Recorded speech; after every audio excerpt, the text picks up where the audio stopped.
This is Kelly Ryan with iFIBER Channel 1 Sports, Channel 1 News reports. We're here down at the Moses Lake Irrigation District. This meeting is about to get underway.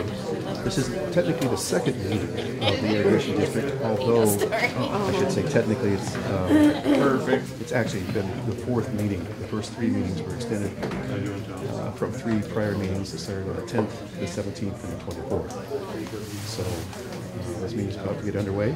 So we'll turn down the mic here and turn up the ambient. And thank you for watching iFIBER Channel 1. It's an eye rolling, so we're supposed to be able to do eye rolling. Didn't say anything about hearty applause either.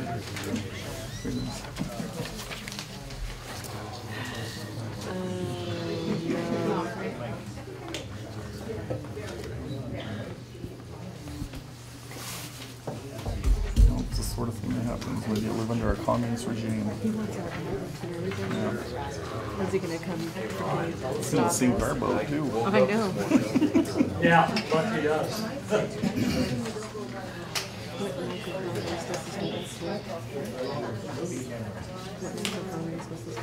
I don't know those functions yet.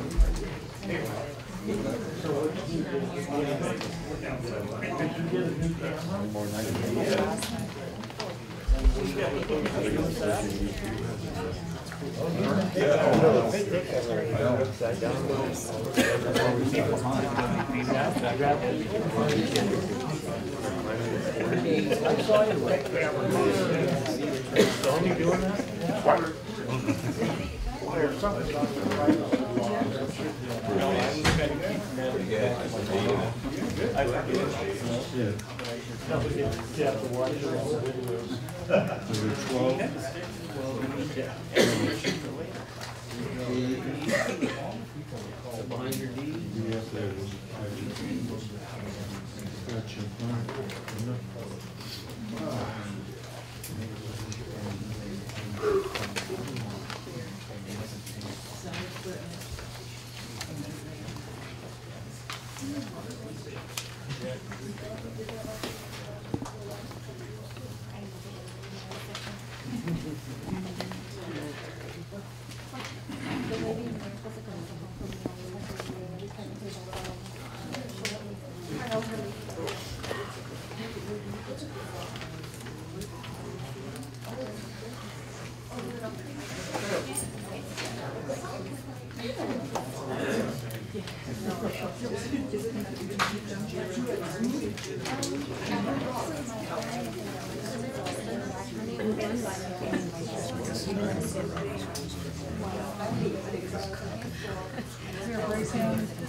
That's what happens when you live under a communist regime.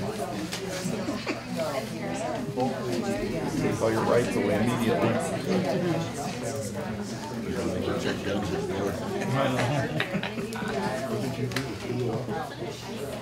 But you wish they'd done that. Maybe. That's it. Somebody typed up an agenda that totally. Yeah, who did that? I did that. That's my job. I sent the agenda, the old business, the new business, everything. You sent it Sunday. I have to have this done by Monday afternoon. If you look at the policies and procedures, that's what I'm following. Cutoff is then Thursday to get items in on the agenda. We have an agenda layout.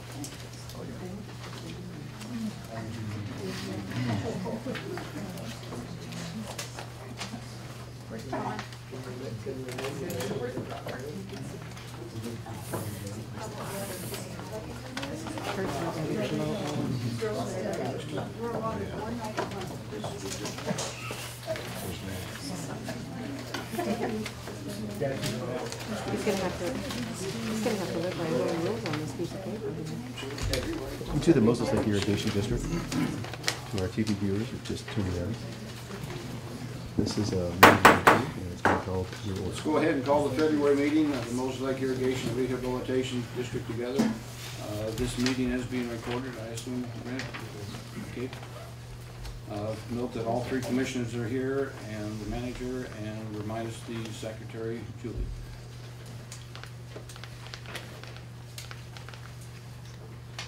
The lake elevation as of 12 o'clock today was 1042.49.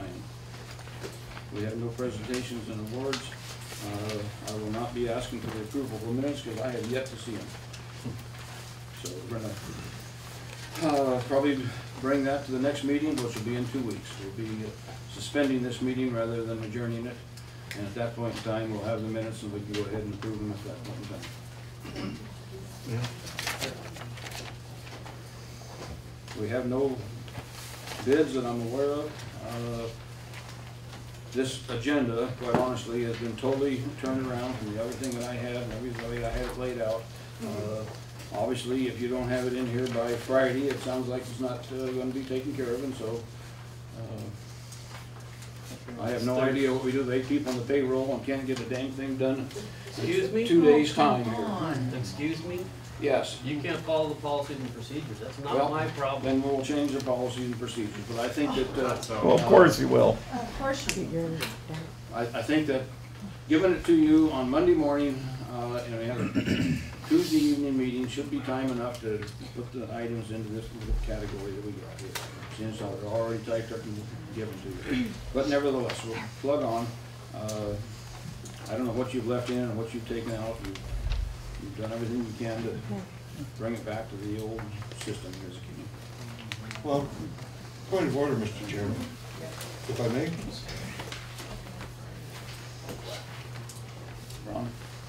Ron? You're asking for a change here to the agenda, and if you had have read your governance policy, you would know. I read the governance. Excuse me, let me finish if I might. Go ahead, but make it right if you're going to do it. Well, I can read it from the book if you want, but the point I'm going to make is the fact that if you're going to change things in the governance policy, it requires 2 meetings, not 1. You cannot change it in the time of a I'm aware meeting. of that. So this is still in force, as is everything else that is in our governance policy. So to say that the district has tried to do something to confuse you is incorrect. They're still providing you with the agenda as per our governance policy. Does the governance policy lay out the whole schedule here exactly like It this? lays out the fact that you have agenda and non-agenda items, that people sign in at the front desk if they want to speak, and that they have to be recognized at, Let's go ahead and follow it through then. How many wish to speak here? Where's the microphone? it's here on the table, it's just recorded if you speak loud enough.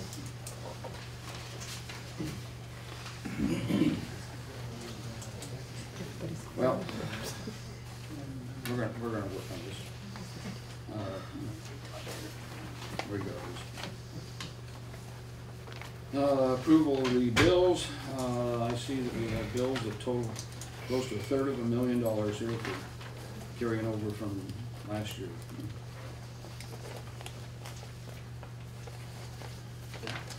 Okay. And, till we see those bills, I don't know if they're in front of us. They should be laid out on the floor in your book. Which I don't see it there. I don't see it here. Well, I would move for passage of the consent agenda, Mr. Chairman. I hope you don't get a second on that. Oh.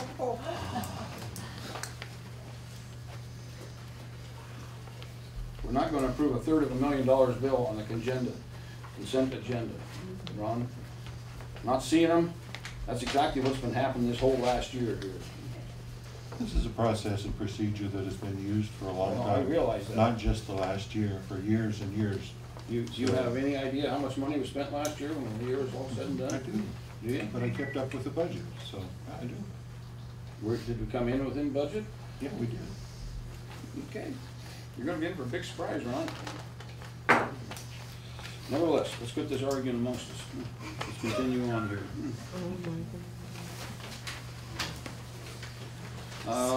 We have a City of Moses Lake claim. Chris, you wanna refer to that? Well, I can do the best I can. The issue is I'm not primarily responsible for handling that. That's been turned over to Canfield and Associates. Insurance claim. So that the district's not paying me to deal with it when your insurance company will take care of it. So Right. I don't know any more than what I'm looking at here. Canfield and Associates is taking the position, appears to me to be correctly, that we don't have exposure for the damage that occurred in the vault. And obviously the city disagrees and is threatening suit, but wants to talk. So it appears to me their proposal is, from Catherine Kennison, that they would like some communication to occur between this board and the city council to see if the issue can be resolved. Okay? I would certainly say that any decisions and actions we take ought to be with the approval of our insurer in this instance. Exactly. Kurt, do you have that paper that I faxed to you? Yes. Do you have it available?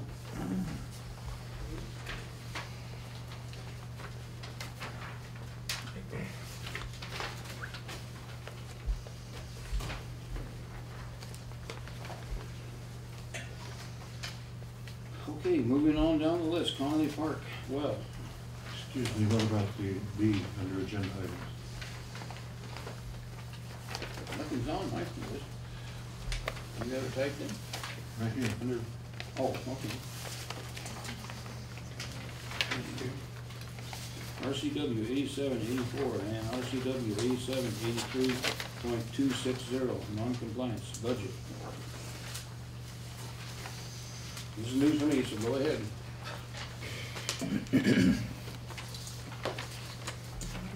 The budget that was formally not correctly approved, but we moved forward with, does not comply with RCWs. I informed the board of that. Legal informed the board of that, and they went ahead and approved it. So I'll read you the letter. It is my duty as Moses Lake Irrigation Rehabilitation District Manager and acting solely in the best interest of the Moses Lake Irrigation Rehabilitation District to inform you that in January 17th, 2012 extended board meeting, the board approved an amended 2012 budget that is out of compliance with RCWs and the WAC, and the approved auditing process for assessment authority of Moses Lake Irrigation Rehabilitation District. See attached copy of amended budget. This budget passed on a 2-to-1 vote after a heated discussion wherein the descending board member, district lead council, and myself advised the two prevailing board members that the proposal was improper and would take district out of compliance with Washington state laws and regulations. I have made my best effort to get this addressed internally, and the chairman would not listen to me. At this point, in order to protect the district, I have to have no choice but to report this to you and ask that you intervene and conduct an investigation into this matter to assure the district maintains its long-standing record of compliance.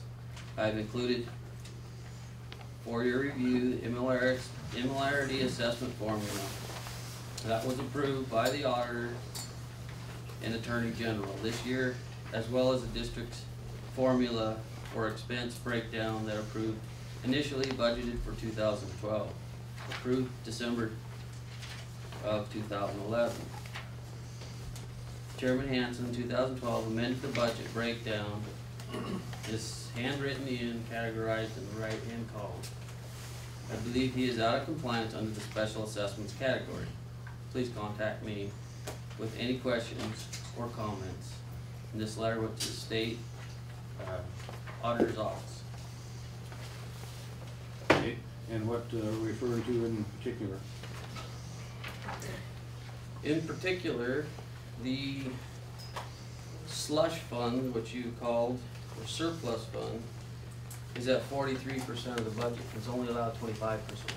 Only 25 cents. We've moved, and which makes everything, all the items out of compliance. And that was discussed and informed you in the board meeting. Yeah, well, we can very easily fill the amounts in. I left it in the slush fund, so it could go one way or the other, but If you had talked with your advisory board that was here, you would see that those numbers were all very real, and they were actually had earmarks for different things on it. It's not a totally open slush fund. But on the other hand, I didn't want to put items in one category and then not be able to use it in another category, because some things are going to be over and some things are a little under. But nevertheless, there's a number of items that we spoke about, and it used up every penny to the last dollar pretty well, including actually having to go out here and run heavy equipment if we can get the permits to do it. You're ignoring what this letter says, sir. I heard what your letter said. And in order to be in compliance, the original budget needs to be reinstated. I don't think it does. We will. So we got anything back from the state yet? Not yet. So when do we anticipate that? You're asking me on their schedule, I have no idea. So, okay. Well, We we can will. operate on a legal budget. We will fill in the amounts until we get where we are legally. If that's the big drawback of that budget, we can sure fill in some of the items there. So does it matter going back and re-looking at it? Well, what's wrong with actually accepting the budget that was established in 12? And then sitting down, having a study session. And have another study session like we did with Chairman Archer and myself and Director Benson. What's wrong with that? I mean, Well, if that's what Director Archer. that's what it's gonna take, I mean, if we, all three of us sit down in a meeting. But he's absolutely right. We're not in compliance. Okay, well, let's get in compliance.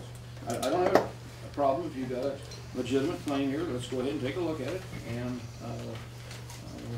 I'm figuring a meeting in 2 weeks. If you want to have one in 1 week to discuss this item, we can discuss it at that time.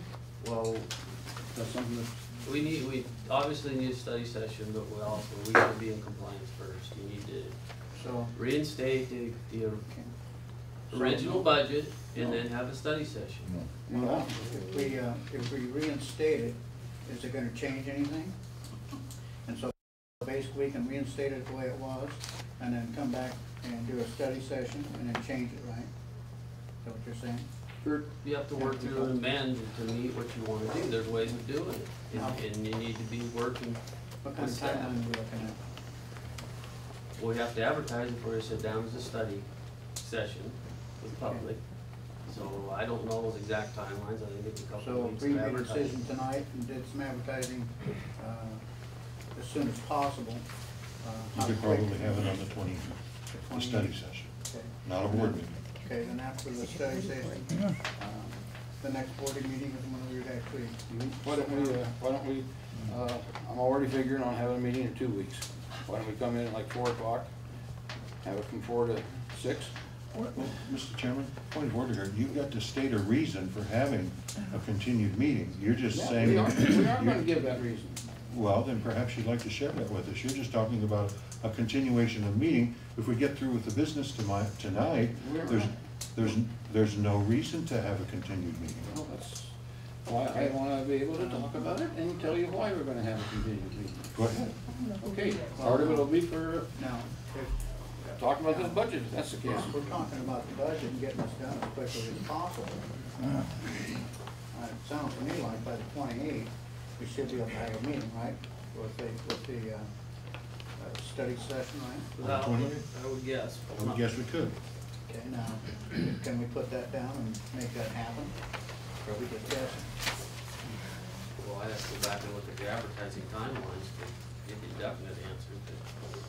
But we'll have it as soon as we can. Okay. All right, so the study session would last, what, one meeting? Well, why don't we have it early? Because these people aren't able to attend these things if you start at 4 o'clock. Then let's have a study session at a 7 o'clock time, like is normally conducted, and then at our next meeting in March, then bring it back. It's that simple. Because I've got other things I don't want to discuss at this meeting, Ron. I'm sorry. We can go ahead and have it all at 7, and we can go until we get done. That's no problem. We can have a study session first. Fine. Let's go ahead at 7. We'll have a study session early, and then we'll go into business later on. Because there's not that much business to take care of in 2 weeks, but I've got a few items that I want to be able to not have to wait for a full month before we discuss them. So, dictatorship. Mr. Chairman, and point of order again. We have meetings every month, and they're designed to take care of the business of the district.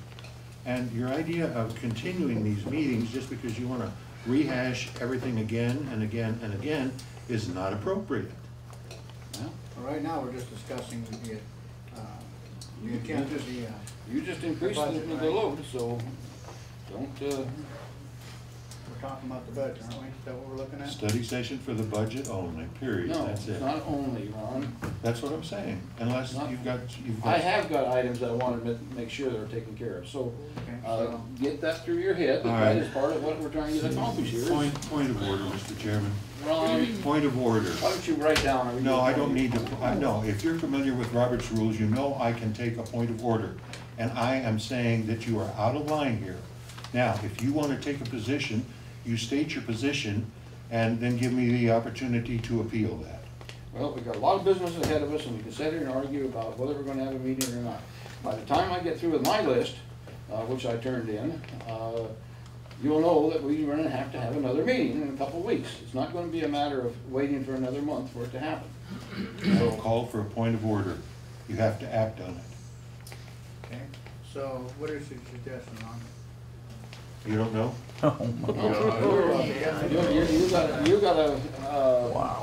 You gotta come up with something better than, Point of order. you don't want a meeting because you don't No. want a meeting. No, the point of order is this. There is not a reason to continue a meeting if there is not, if we have not effectively completed the agenda. If we've completed it, then there's no need for a meeting in 2 weeks. That's what I'm saying. Now, if you want to take another position, you take it. You state the chair's position. Okay. State it. All right, I have things that I want accomplished tonight and make sure that they're taken care of within 2 weeks. And that's inappropriate, so I'm going to appeal your decision. No, I'm going to appeal your decision. You want to take the proper steps now? you're, No, this is Robert's Rules of Order. No, it is. So, Ron. Do you know what to Why do? don't you just take the gavel? That's what you're trying to say. That's what you're trying to say. I think that's a great idea.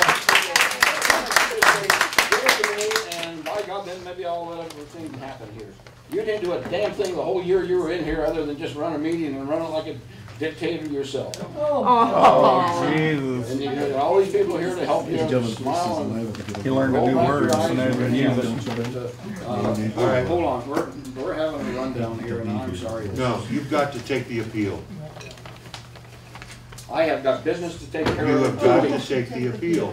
He doesn't understand. I'll tell you what my He doesn't know business what is to do. then. We've got several things happening out here. We've got land. Take the appeal.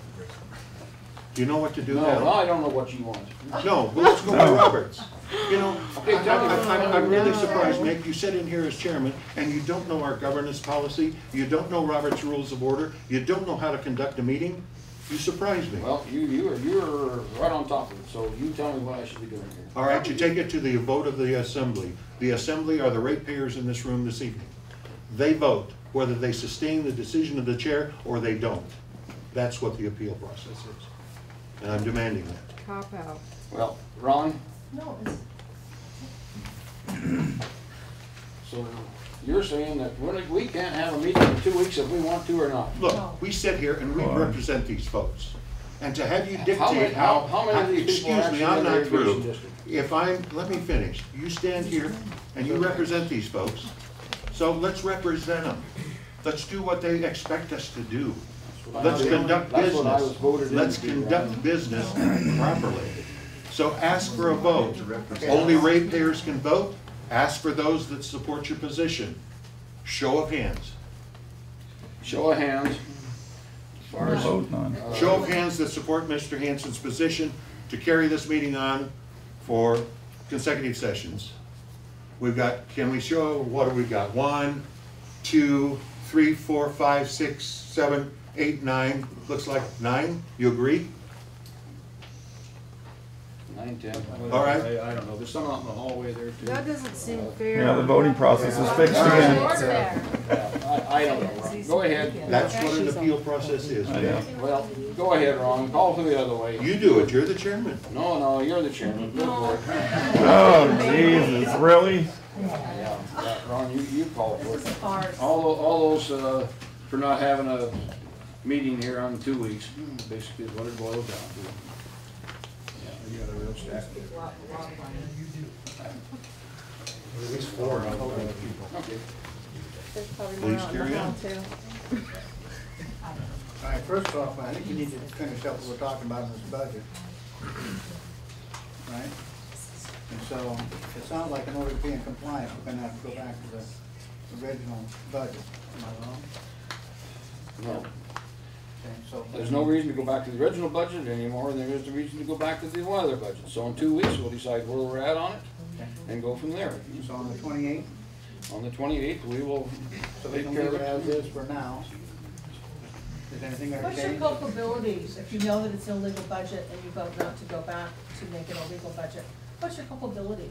What's your, it seems to me that you would be, it would be illegal for you to continue on that way once it's brought to your attention it's an illegal budget. Why don't you wait and hear from the state? So you're in charge now? Do we need to do anything before we get a letter from the state? Jesus, really? The greatest issue with the budget is when the expenditures get out of whack with our assessment authority. Okay, so it's the expenditure money that, consistent with that budget, that is the culpable act. So frankly, the pendency of a budget, if expenditures aren't made that violate any statute, in and of itself isn't a problem. It's certainly a question, but until monies are expended out of compliance with their assessment authority, in other words, when it's assessed for one purpose is used for a different purpose, that's when a culpable act can occur. Okay, so my question to Kurt, the budget that we have, that Mick's proposed, is that gonna keep us from paying any bills? Can it put us in any trouble? Not that I'm aware of. Excuse me, I don't think that's right.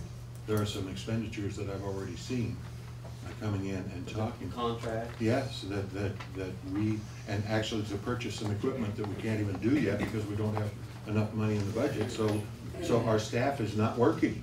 They're sitting here doing the assessment roles. They're not able to do the thing. So yeah, we are So what facing a bills in problem. particular can we not pay? Well, there's, And wouldn't that just be, go between us directors to say pay the bill? no. No, if you're going by that budget has to be amended. The entire budget has to be amended formally every time. So, no, it's not that simple. All right, so my question again, is there any bills that we're not I'm gonna be gonna able have to to pay? say yes now that I've been reminded. Okay, so when do they due? Well, there's several of them due. Today, No. end of the month? Well, even if you don't, if we don't enforce it, we aren't gonna get that other budget amended for 2 months to be legal. So we're hanging out 2 months for bills. Okay, so basically, if we start the process on the 28th, that's probably 2 months before we can actually make any changes in the budget to make sense, right? That would be the sensible schedule, yes. Discussion there? Well, I don't know, I see a $350,000 worth of bills here that we're supposed to be approving tonight. And I'm sure these people all want their money, but I would really like to have that list in front of me like I asked for. And normally we do, Julie's been sick, we didn't get in there. Well, then I guess I've never seen them before. this sounds like another good reason to Been have a in there meeting in every a week or two. Basically, all I've ever seen is the bottom line that says pay this money. I signed a check the other day for $100,000. It went back to a reimbursement for the irrigation district assessment. School district? No? I'm trying to recall. No, I signed the check for the school district earlier. School district, This was City of Moses Lake. So they gotta And check. several others, Mhm. small ones.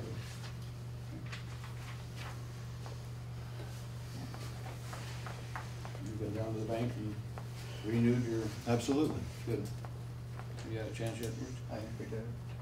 Did we? No, we haven't. You haven't taken care of it. So I need to go down to my own.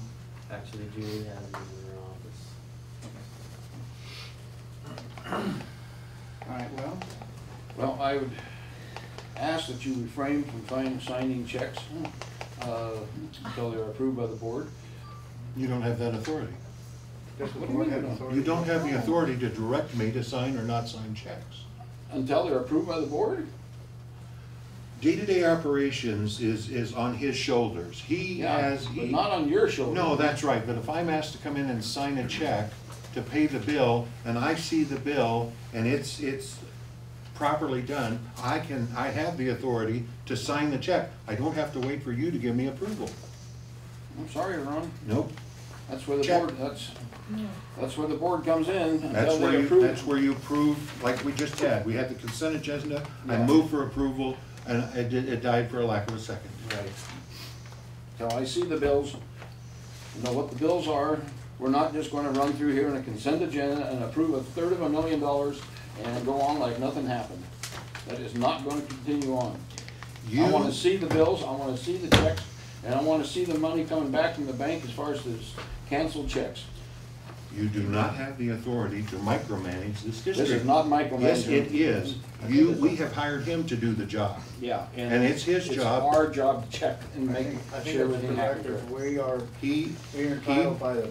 well, we can look at him, sure we can, but he is responsible to see that they're done properly, and he provides us with the information. That's all he's got to do. So that's it. Okay. Simple. No, that's not it, simple. Is there- We as a board are responsible for every piece of money that goes through this thing. Is there any reason why we shouldn't be looking at the bills before they're paid? Yeah, so they get paid on time. Yeah, so they get paid. I mean, come on. Now, a bill When- comes in, isn't it normally a 30 days before it comes due? Normally?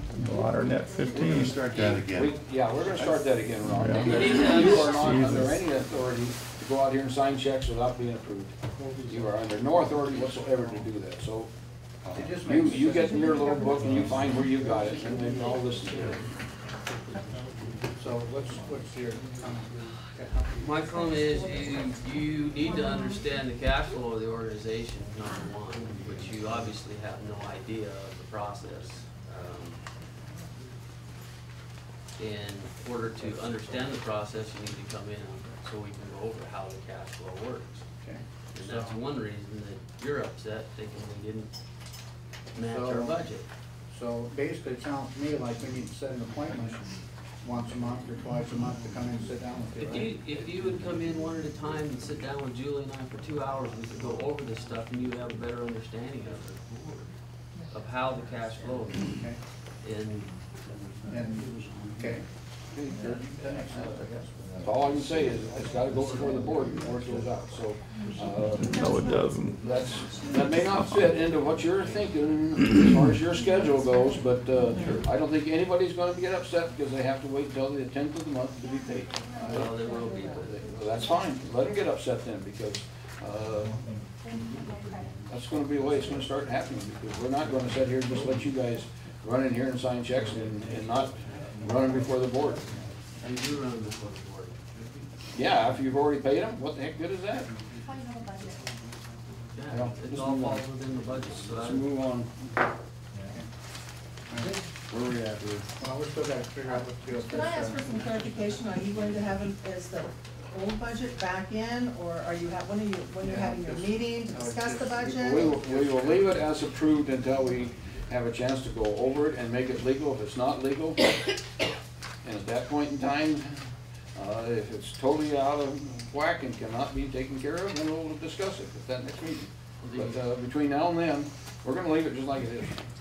Well, it sounds like we need to figure out and do something at least by the 28th, so let's see Yeah. if the 10th will be set up to do that. Between now and then, No, I think the 28th. the 28th is, yeah, we'll go ahead and, So let's make a motion to do that then. would you, I'll make the motion that we get together on the 28th to discuss the budget, but it's a advisory board, is that right?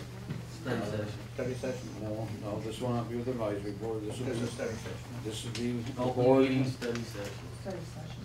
It'll be the board and study session. We'll probably run it exactly like Ron did. We will let everybody come here and watch until we get all said and done, and then after we make the decision, we will probably go ahead and let you talk after that decision has been made. That's exactly what happened last time at the last study session. Okay. Mr. Chairman, I would recommend that that be treated as a special meeting and noticed appropriately. That would be the cleanest procedure for setting it up. As so we should call it a special meeting so on the 28th? frankly, there should be a motion made now to establish this, detailing exactly the procedure for handling the special meeting and directing staff to properly notice the special meeting and their support should be taken. Can we likewise have a meeting after that? That would be open for other business? No, we We voted just against it. voted down on that, We Mr. voted against Hansen. that. No. We just, The chairman does have the authority to call a special meeting. So, it can be done. It's not done in the form of necessarily a continued meeting. There's a place for that. Sure. Of course, a special meeting, just as this was being called. Sure, that makes sense. So they have other things you wanna talk about, we could do that. Well, I want to have some time between a month from now to make sure some of this stuff's been carried. And we have our study session from 7 to 9. Mr. Chairman, I just point out one thing. Setting a special meeting, at the time you set it, you need to establish the agenda for it, so that the notice actually details what the meeting's for. So that's why we get a little problematic. We're just setting an open-ended special meeting, and we'll meet on the 28th for whatever occurs to us between now and then. That gets to be the problem.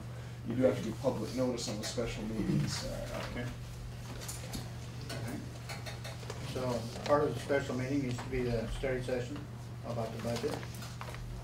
Any other things we need to put on there? That you want to talk about during the special meeting? Maybe we better off just having it a different night.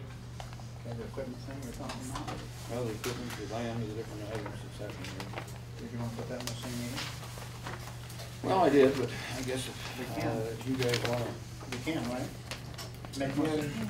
just part of your motion now, and then get that into our public notice for the special meeting. Okay, do that. Well, then definitely I want to have, Okay, make the motion that we have our special meeting for, talking about the reassessment or the the budget, budget, and then, land acquisition and equipment acquisition. land, mobile home. And mobile, yeah. So the 4 items. Those are all bid items. Yeah, I think we just need to talk about it.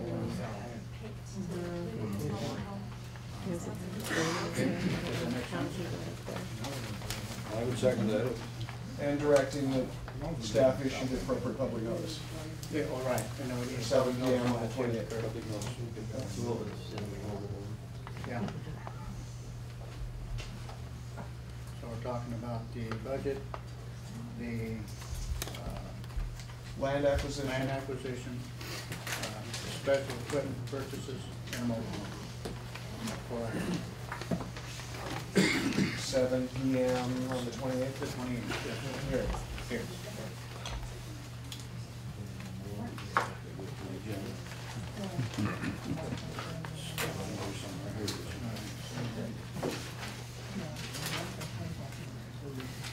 Mr. Chairman, you asked me to provide you with the basis for which I made my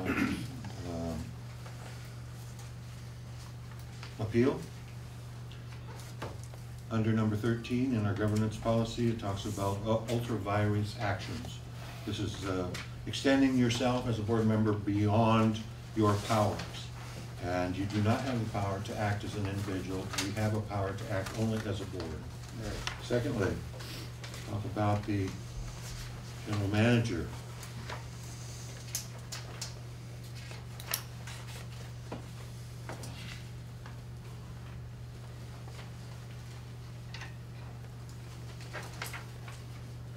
The general manager's responsibilities are as follows: all operations of the district as well as the business affairs of the district.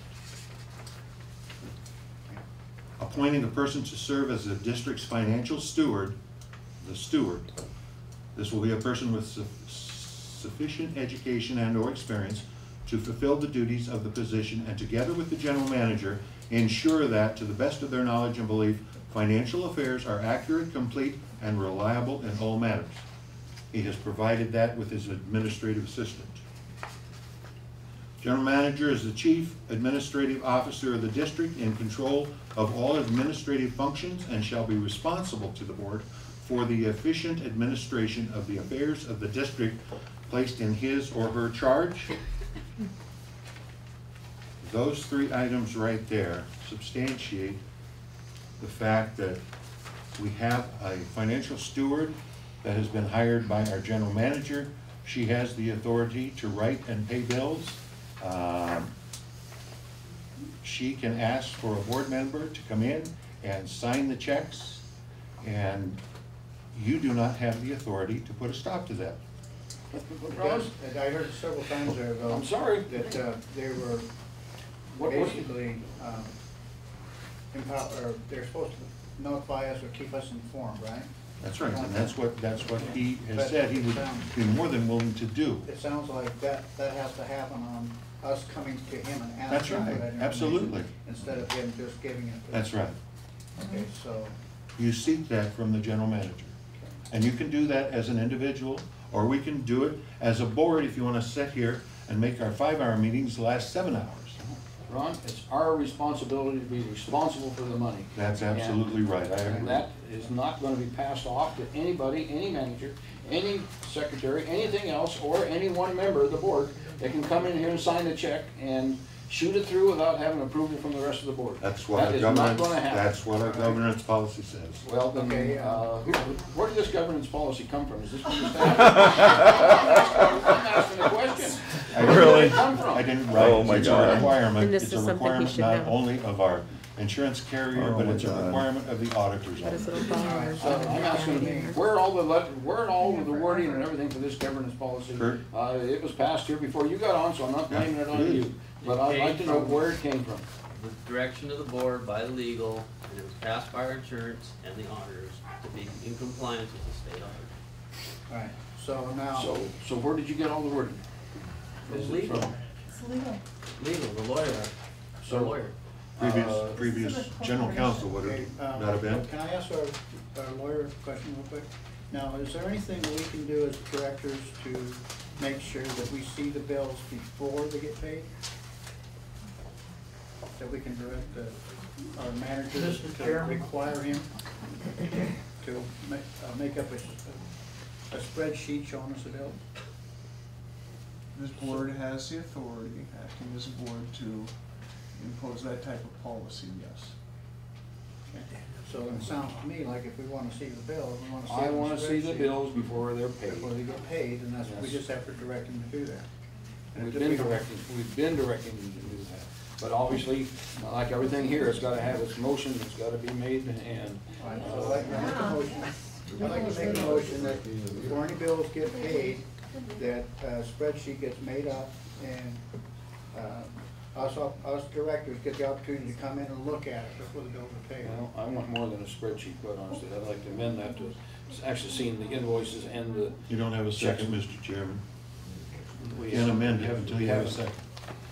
We haven't finished it here yet.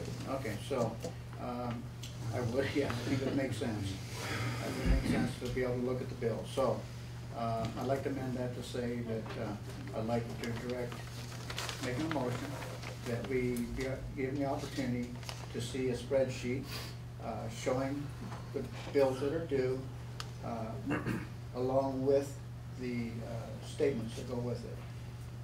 That direct us to do that. I'd second that. Discussion.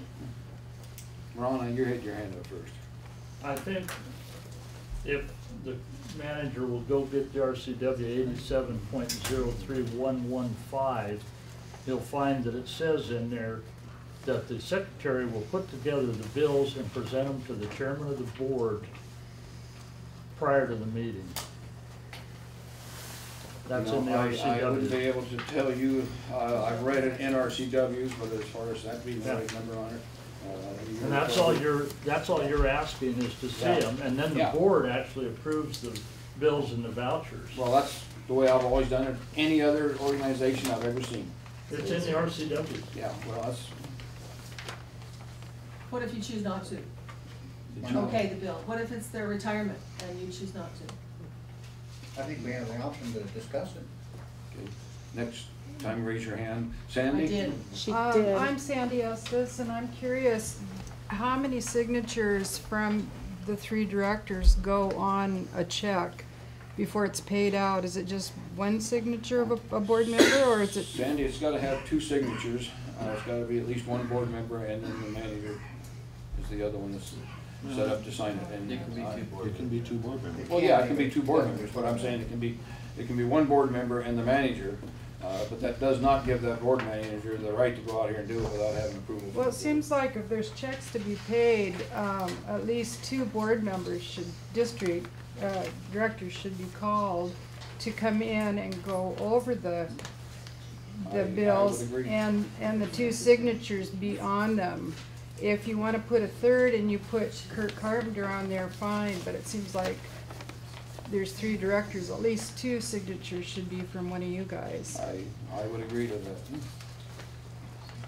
Anything else? No, I'm just gonna say that you're acting out of bounds here. The general manager has the authority to see that the bills are paid, and then the bills can be brought by a spreadsheet or whatever to the board for approval at the next given meeting. And that's the way business is conducted in municipalities, that's the way it's conducted in all organizations I've ever been involved with. So you're saying the, doesn't have to come to the board to be approved? That's right, it doesn't. Well, it's not the way it's gonna happen, Ron. No, I'm still, I made my motion. I think I made a We're second. in discussion. Every board provides them coming to the board to be approved before they're signed, don't they? No. No. They do not. No. School board doesn't City of sign. Moses Lake, to answer School your board question. doesn't- You've approved the budget, you've given him the authority Let's to take take it the budget. one at a time. Raise your hands. I got it over here on, go ahead. Point of order, you have 2 motions on the table, each of them lack a second currently, and you're in discussion. Okay. We do have a second on one motion, but Yeah, you make second to your motion, right? On the, which one's that? The motion? not the, looking at the bill. This is what happens, you get into. You got a discussions special and- meeting motion on the table too that Archer made. Yeah, that's what I was thinking. It was a special meeting, wasn't it, that we haven't actually Let's do that first and get it out of the way. get it out of discussion and then move on. Okay. Necessary to withdraw your motion, What's that? Now we got 2 because you got motions. 2 motions on the floor. Okay, we'll withdraw the second motion and go back to the first one. Okay, all those in favor of having a special meeting in 2 weeks to discuss the budget and also discuss 3 other items, which would be machinery, housing, No. and land. Say aye. Aye. We already. It'll be on the 28th, we'll make a public notice of that. Is it, may I ask if it's 2 weeks or 21 days? Mr. Reesman might know that. Chris, is it 2 weeks or 21 days? 21 days, I believe, notice. To call for a Notice? special meeting, Uh-huh, a special public meeting? no, this special meeting would be timely in that time. Yes. All right, so now let's go back to our second. Excuse me, point of order again. Okay. If you're gonna do Motion this, carried. you should ask for the nay votes rather than just forgetting about me. I am a director, I'm Okay. still sitting at the table. All opposed? Nay. Okay, carried 2-1. Okay, You so wanna make your second motion now? all right, second motion, I'd like to see the director provide the, before the bills are paid, I'd like to see the director provide us with a spreadsheet with the bills on it, and also be accompanied by the receipts to justify it. And need to see the directors need to see it and sign off before the bills are paid. I would second that. Now it's open for discussion on that. We've had most of the discussion. I know that retirement systems do not give you a 30-day grace period. You need to discuss and pay those. I understand that, but it's not gonna happen today. And so by the time it does happen, we'll have a 30-day grace period, we'll be fine. No, retirement systems don't have a 30-day grace period. When they're due that day, I understand that. or the retirement is I understand that. But if we start the motion, if we do, okay, the motion. We'll deal with that as it comes on. Go ahead, Chris. We'll get her Saying done. that when we receive the bill, it's not 30 days, so it doesn't matter when you do the motion. It's when we receive the bill when it's due. Does the retirement change every month?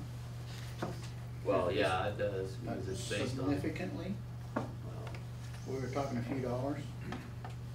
I don't know. So that, I mean, basically, if we look at the bills that come through, I mean, this is kind of nitpicking, it sounds to me like. I mean, if the bills come through and we know that basically it's gonna be so much, I mean. We can approve it based on last month's, whatever. Bill? Yeah, Bill Bailey, you know, it would seem that there are several things that you could look at, but retirement, wages, those have to be done very timely. You know kind of what they are. Rent, since that's been an issue in the Insurance. election, you know, those types of things. You know they're coming, so that's no big deal. I think what you're talking about are some of the other items that are probably a lot more significant, and that you want to make sure that you're following the budget and everything else. I think the day-to-day Yeah. bills are not gonna change, they're gonna be No. pretty much the same month to month. And so, It would seem that, you know, you need to take a look at your governance policy and set that up so that it works the way you want it to. Thank you. Yeah. I think that's basically what we're asking for here, is the ability to see the money that's being spent, approve it, and if we need to have something here that takes care of these bills that are timely, we'll work that out. But on the other hand, I want to see the money that's going through here. When we've got $1/3 of $1 million going through here in 1 month, I think we need to be looking at the bills. I mean, in 4 months, we're going to be out of money. It keeps up like that. Why don't you come in and take the How time, do you know? You haven't seen the bill. why don't you come in and take the time to check this out on your own? You're taking away the authority of your general manager and his fiduciary steward. That general manager does not No. have that authority. Yes, he does, that's what it No, says he does in this not. policy. And the I, point of it is, all municipalities, school districts, hospital districts, they pay their bills in a timely fashion. They bring them then to the board of directors, the council, or whomever for approval. At that point in time, questions can be asked of why, who, how, whatever you might have. So the spreadsheet idea is fine, but the idea of having to wait until we approve them as a board is not appropriate. Why do all of these other entities do it the other way? They do not all do it. the other way. Absolutely I they guarantee do. you they do not. Absolutely. I sat on the Have you done Moses Lake research? City Council. Oh, I know where you sit. Excuse me, I sat on the city council for years. That's the way we conduct the That's business. fine. That's the way school districts do it. That's the way hospital Ron? districts do it. I'm You're asking. not hearing me. Well, you're not making sense. Well, I am making sense. it sounds to me like the day-to-day bills, the stuff that's gonna be the same, our rent, our employee pay, insurance, that type of thing, are gonna be pretty much the same. And basically, I wanna see the stuff that comes up that has nothing to do with that. So are you gonna put some discretionary measures in there, giving them the right to do that other without bringing them to the board? Is that gonna be part of your motion? You know, I think, makes sense That's to me. that's not part of the motion at this time, unless it's amended. I'm more confused. Makes sense to him, The only- but not to you. huh? The only, I didn't say that. no, the only thing that I would change my mind on would be the fact is the rent, the employee pay, taxes, Insurance. and rent, insurance, those kind of things. Retirement fund? Retirement fund, I assume that's the same. I'm talking, employee benefits, okay, does that make sense? Those things should be paid in a timely manner. I mean, should be paid month to month, because they're not gonna change. And so I just would like to see, all right, so let me try to get this one right, so it makes sense. I'd like to see, I'd like to make the motion that the directors are giving a, I'm saying that, what do I call it? A spreadsheet, with the bills included, excluding, the day-to-day bills, which would be the rent, electricity, employees' benefits and pays, taxes, forgetting anything? Utilities, I mean, you don't power turned off. Utilities, right, middle of that's the all month. stuff, the day-to-day stuff, insurance. Oh, But other than that, I wanna see a spreadsheet. well, I'm asking you to specifically name those, because otherwise, he's gonna come back and accuse Is there anything manager of I'm not missing? doing it. I don't know. Am I missing anything? Can I have it read again, please? I want the directors to go, give a spreadsheet with bills, and day-to-day operating costs. Not including our insurance. I'm sorry, you talked way too fast for me. Okay, let's go. Payroll, Rent, Employees. payroll, Payroll. employee benefits, insurance, Taxes. rent or lease, whatever, utilities. That would include phone and water, sewer, garbage, electricity, Taxes? taxes. What else? I'm sure we're forgetting some items. What are some of the other things that you can think of? But let's sit down and get a list of things that can be paid on a timely manner. And then the rest of the items, heck, bring it before the board, let's I take a think look you at just it. made a motion here. Yeah, you did. I'm okay with that motion. So do we have a second? I second it. Okay. Please vote on it. Discussion? I'm not in favor. I think you're taking away and usurping your authority. Wouldn't it be easier just to say that you don't want to see all the reoccurring bills? Yeah. You know, anything that, you know, like, if you try to list them individually, it's almost The problem with assured you're reoccurring gonna bills, miss there's some stuff that we've got contracts with, for, advisory stuff. that Probably shouldn't be reoccurring. Yeah. I think you answered that very well. Bill? No, I think what he means, that recurring statement is a bill that would normally be weekly, monthly, whatever it is. Yeah, And I it's think that- continual, and that would be like your utilities and your rent, and there may be some other things. but- The only thing we wouldn't want to have is something like an engineering firm that sends us a bill every month. Yep. And call that a reoccurring bill. Yeah. So, the wording maybe not be quite perfect. But Norm, I see your hand up there. Well, when I was on the board, at the end of the meeting, we looked at every bill and approved it and signed the checks right there on the spot. Yeah. Payday was the 15th of the month, so you're never late. And it worked just fine. Thank you. So we got All those in some- favor say aye. Aye. Aye. Opposed? No. Passed 2-1.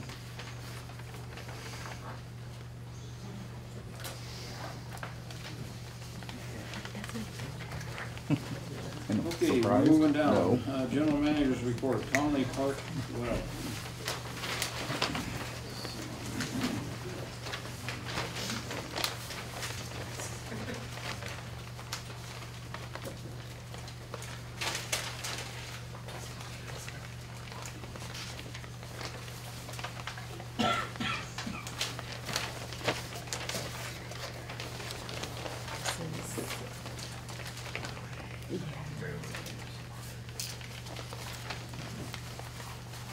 Mr. Chairman? Yeah, Joe. Did you move items 10 and reverse items 10 and 9? I'm There is confused. No.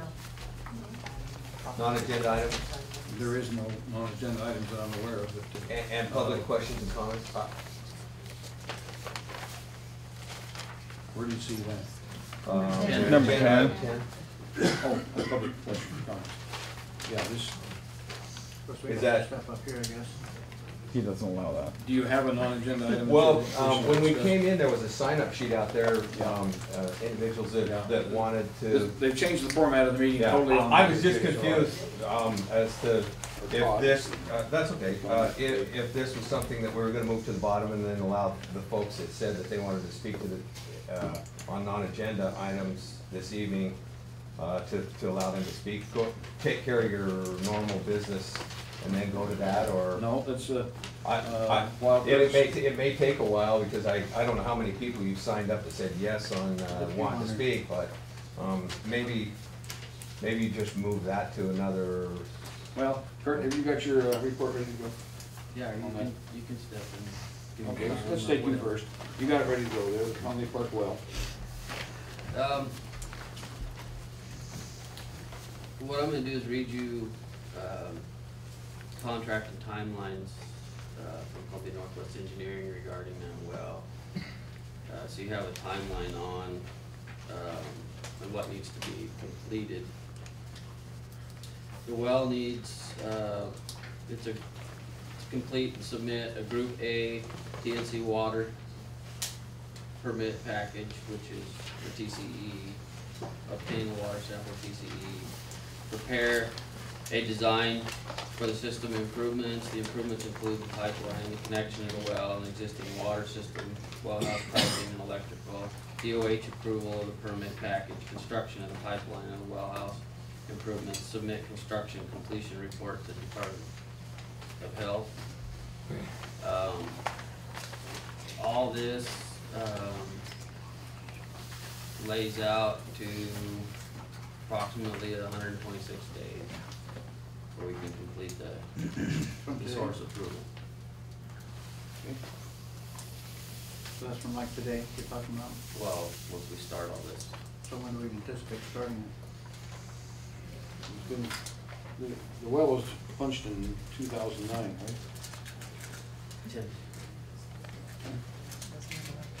Early winter of, well, it was actually 2009, 2010. Yeah, okay. We're talking 4 months.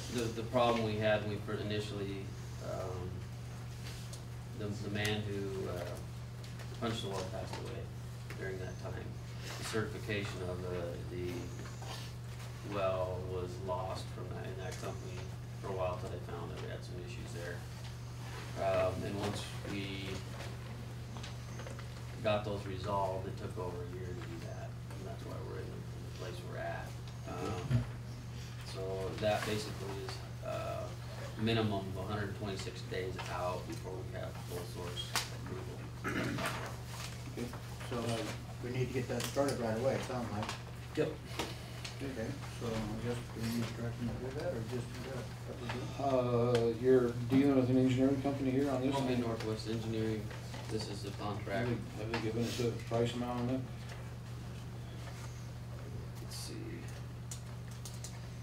Estimate fee for engineering services is $24,300.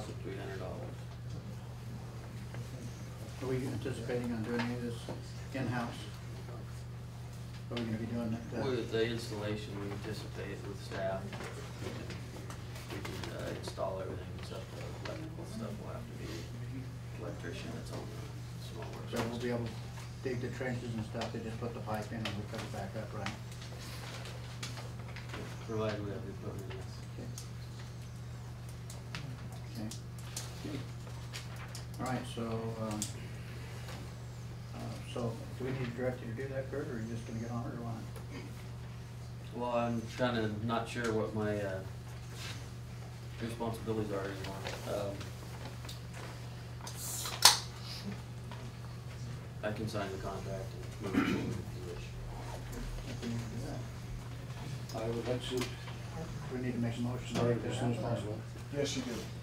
I'd like to make a motion that we have you sign the contract so we can get her going. I would second that. Discussion? Back there. Way back there. I was curious, in the budget that we've seen. State your name. Oh, Jennifer Powell.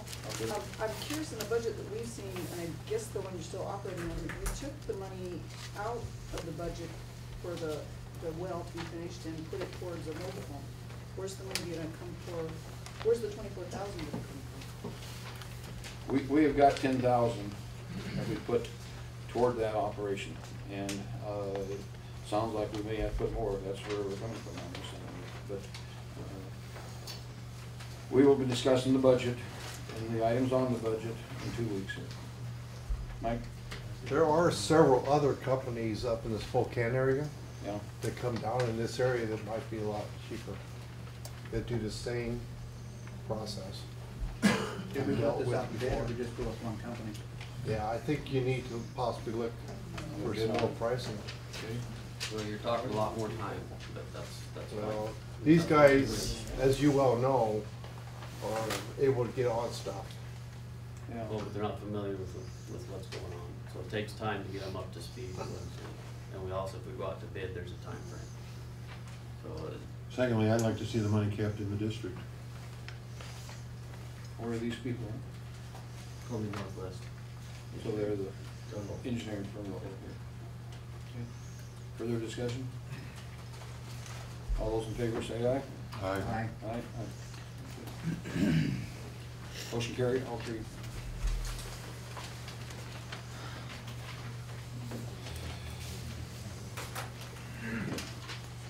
Got the wheel going, all right. Let's back up to non-agenda items. We'll go ahead and, Looks like we've got, Mark Bandler? Fancher. Fancher, is that who it is? Did you want to make a statement, Mark? Fair. Let's see, you got your name down. Mark, your name and address, please. Mark Fancher, 301 East Inglewood Drive. Came to listen, and I think most of you know that I've been very boisterous in Senate Bill 6512. Again, not knowing what all the answers need to be in our legislature, my comment is, again, going on record as saying that there should be a process and a public input process for some very important legislature that's going for the lake here as a rehabilitation portion and the irrigation portion. The irrigation portion continues to get lost in this talk, and talking to lots of people, they don't want it lost. And it's very critical to the future growth of our community. Again, I don't know what all the right answers. For those that listen on the radio, I don't have the answers, but I know there's a lot of stakeholders that aren't being heard, and a lot of people in the public, and I would have liked to have known about that a long time ago and got involved a lot more, just with the same passion that I have. And again, I want people to know, because I've had a lot of words put in my mouth through this, just like Mick has. I am not against change. I am not against having a fair process, and I believe there are things in the RCWs that need to be looked at. But what I am saying is, we're not getting a voice. The stakeholders are not being heard, and I think that is a problem. This does not affect anybody in the state of Washington other than the Moses Lake Irrigation and Rehabilitation District.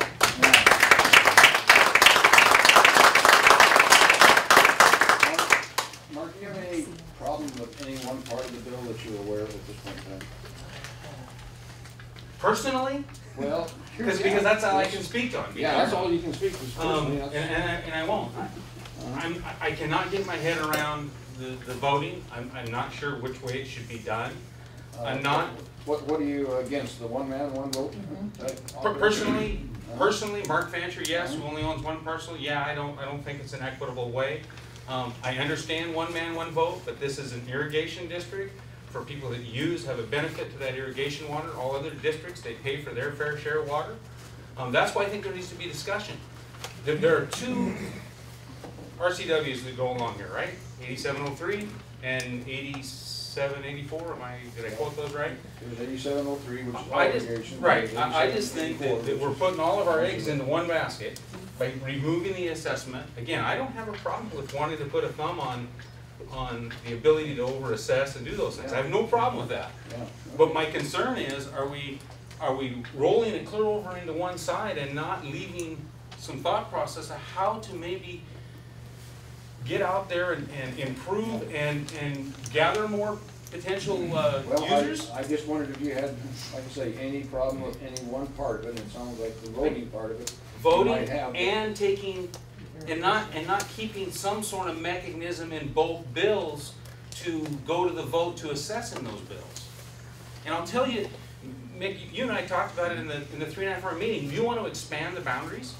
I mean, that's one of the things we talked about. One of the things we probably do once we get our ducks in a row here. To me, and again, this is a legal question. I'm speaking from the hip. I may not be able to be done, but I would think that an irrigator out of that lake, that may also be on lake frontage, may be willing and understand the benefit of paying a higher rate.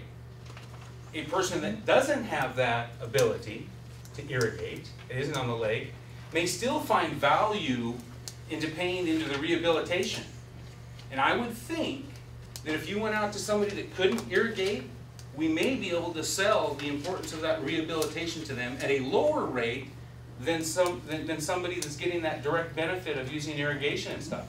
Right now, the way that thing's presented, I don't see that as an option. Well, it's one man, one vote. And Well, that's pretty much the American way of doing things. The other thing is... you just avoided what I said, though. No, here's what you're saying, Yeah, though. you do. You're saying that if you got a lot of reason, should you have more votes then and pay for a higher price? Or does the person that have a $1 million piece of ground out here, that's one parcel, he gets 2 votes, and then somebody right next door to him that has 25 acres, and he breaks it up into 10 pieces on each one of these acres, and all of a sudden he has 100 votes. Is this fair? I didn't just say that. No, you didn't say that, but I'm saying. Wait, no, you're interpreting. I didn't say that. He's arguing his point. No, but you're questioning why it should be one vote, one person, one vote. I didn't say that. I said there might be a whole different method. I don't know the magic method. I didn't say that. See, that's why I came in here to talk about it. When you say you don't know what the answers are, then it's hard to. I say that the public and the stakeholders need to be brought aware of it. Well, I wish we had the time to do it. Not in a short session like this year. There's more sessions coming. Why you ramrodding it? Do you agree that having 20 voters have the ability to sway the opinion one way or the other, despite how the other thousands of people? Would I agree on Would you agree that the 20 people that have a majority of the votes have the ability to sway everybody else's vote? What I agree is this, and I'll tell you again, don't put words in my mouth, please, okay? I'm not What asking your opinion. What I agree is this, is that I think there are lots of different ways on an irrigation district. Quit losing sight of that that's what this thing was founded on, okay? This was an irrigation district first. It was not a rehabilitation district first. What I'm concerned is that we've lost sight that those people pay dearly and need that water dearly, okay, for their purpose of irrigation. And they need the quality that it's in and everything else. And I believe in the people I've talked to that their biggest concern is they're not being heard or convicted and talked to about this process. This is a local issue, not a state issue. All right, so how many of these, I'm kind of throwing this out there. How many people who are in the irrigation district do you believe actually irrigate out of the lake? How many people? A substantial amount. Well, let me ask Kurt, maybe you might have an idea. Kurt might know the exact number, I don't know. Do you have any idea how many acres are irrigated out of the lake, or any big farmers that are still irrigating? Well, I mean, there's 2 major ones, Moses Point and Jake's. Those are the 2 major. And there's also one out of Bay Valley. They're irrigating out of the lake. Okay. And I would probably put 60% at least of the lakefront owners are irrigating their yards. Right, I understand that, but That's still irrigation. a majority of our people who are paying the taxes are not lakefront owners. And I said that. And that's my concern is are we locking ourselves into expanding by not having a little bit of freedom in this, and that's why I'm saying is, let's talk to the people about it.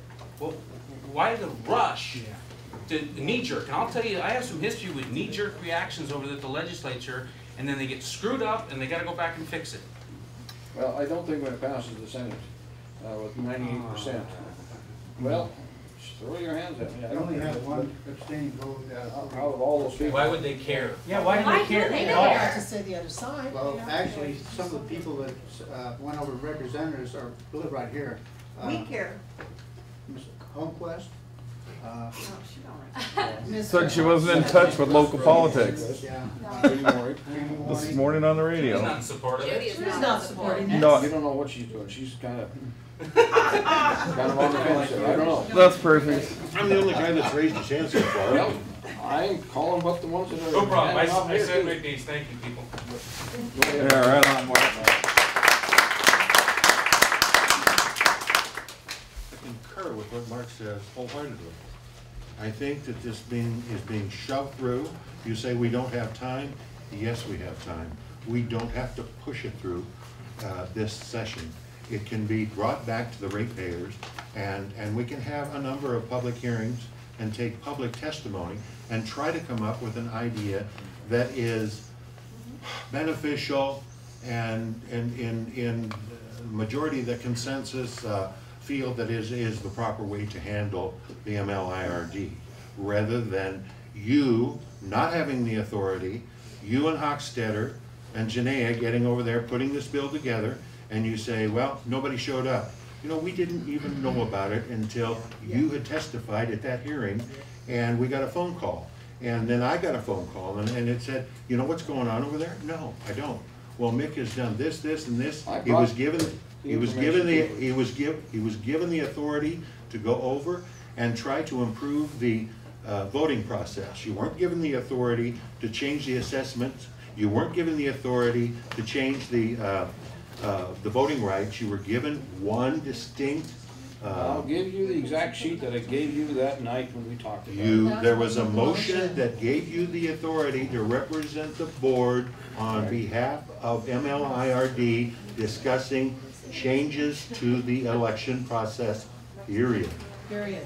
That's right there. That was never moved to be put in. Can we have that read into record? I've never seen this before. Well, then you didn't look at it. You didn't give it to me. That's the same thing I've given to the No. legislators, the same thing I gave to you. Fine, but you didn't provide it here. Well, Yeah. regardless, that's what was given to you. And regardless, at this point, it's not even in our hands. It's in the senator's hands. And, It was never in our hands. It's never. It's never been. how many people chose to talk on this? I sure enough did. I think I'm on that. Okay, I just, you know, I like an open conversation, but on the other hand, I don't want it to turn into just a zoo here either. So, go ahead, tell me. I just want to remind some of the record, and that was over a year ago, this discussion took place about a desire to make some changes in the way the election process was. And it went nowhere for over a year. So this isn't like all of a sudden yesterday, this is a new issue. It isn't at all. That's true. Nobody is fighting the election issue process. I honestly. No, but I've heard some discussions that all of us, we didn't know anything was going on. We knew the election process was going on, but we didn't know the other. Jim, we didn't know anything about the other issues. The board was asked to address the issue over a year ago, and the board, under your chairmanship, chose to do nothing. No, we did quite a bit. We did nothing. I beg your pardon. We had a letter from Mr. Hansen to our three representatives, Janaea, Bill, Judy, and one sent to Chris Reese. And upon Chris's evaluation, he suggested that we sit down and take some time to try to put this together in an orderly fashion and not push it through in the time frame that we had allotted. So there's been some discussion over the year with Judy, and it didn't just die, but when it came up this time, we did approve Mick going over to talk about improving the voting process. I disagree with your characterization. Well, that's the way it happened, Joe. Sorry. Whatever. I was here too. Well, it's on video, actually. I went back and looked at that. That's exactly the words that were used in that motion. Was a political process. There's nothing about any of the rest of this. Just for the record. Over a year ago, shortly after Ron took over as chairman, it came up as an issue after that election. And then it was never discussed again until right before this last election.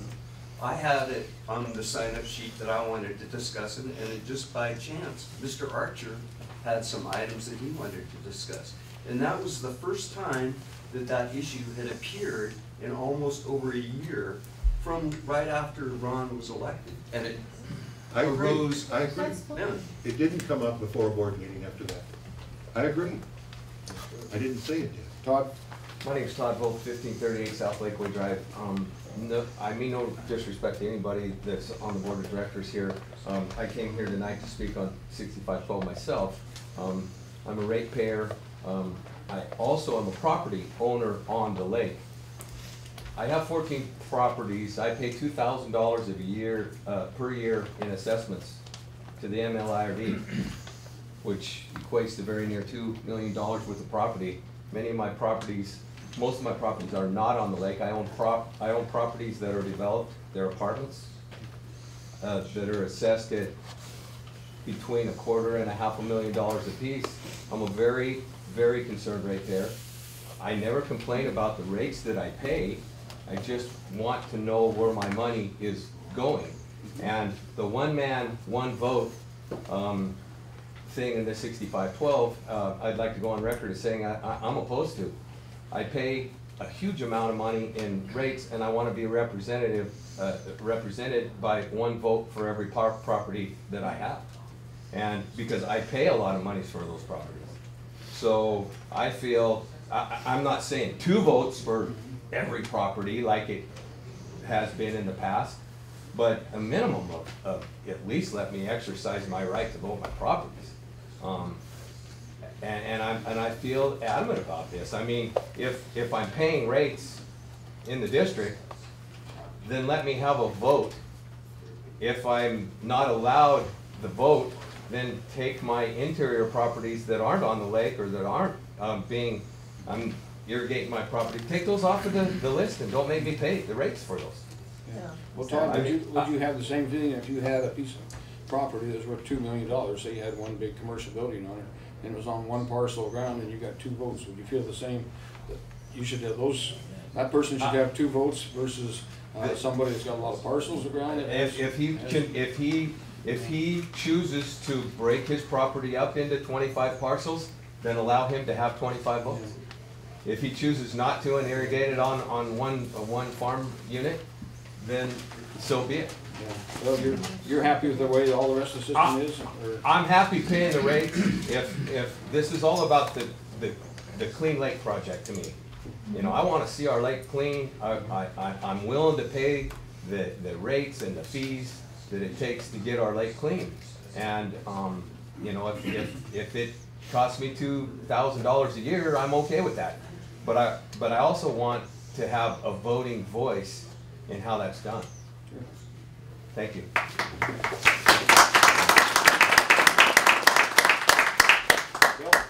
Bill Bailey, I basically agree with Todd. I'm not sure what the right method of allocating votes is. I think there are a lot of ways it could be done, and maybe some ways that would be attractive to some of the, call it non-lake front people actually coming into the district.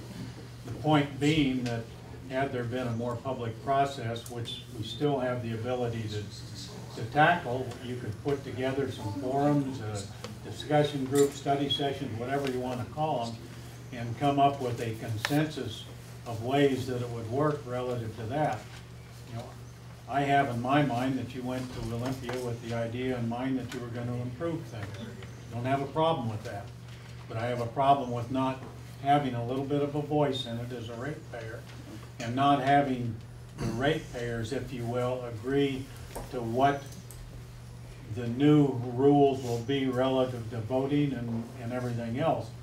I've read the bills, and I'm not sure that I really understand what you wanted to accomplish, and I would, you know, if you could take the time and really explain what you want to have done. Bill, let me tell you that I want to put it to a vote of the board here, that I'd like to come out this week in the newspaper giving a breakdown exactly what this bill does.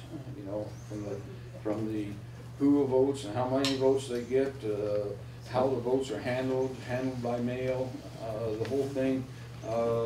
Put an ad in the paper and explain it, and in fact,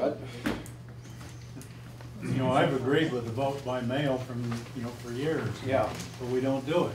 So. But I've got a copy here of what we're talking about, and I think it'd be very informative to come out here and let the people know what 90% of the bill is saying here. I didn't put the whole 6 pages of the bill in there, but what 90? Is there 10% that we won't know about, or no? It just takes out the talk in between and bullets. Basically, what we're talking here. It's my interpretation, at least by the reading that I've done, that basically you're trying to set up a process whereby the district actually has the ability to decide what they're going to do with the lake and the lake shore. Which is that?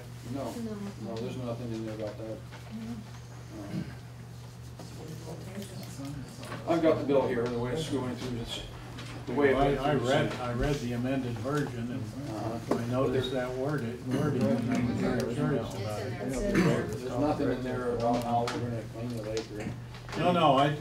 No, but the ability to decide that you're gonna go into the lake and do the work and cross the lake shore, I mean, that appears to me to be the reason for some of the reading, and, you know, again, I would be supportive of that. But the big problem is, I really don't understand what you were trying to accomplish.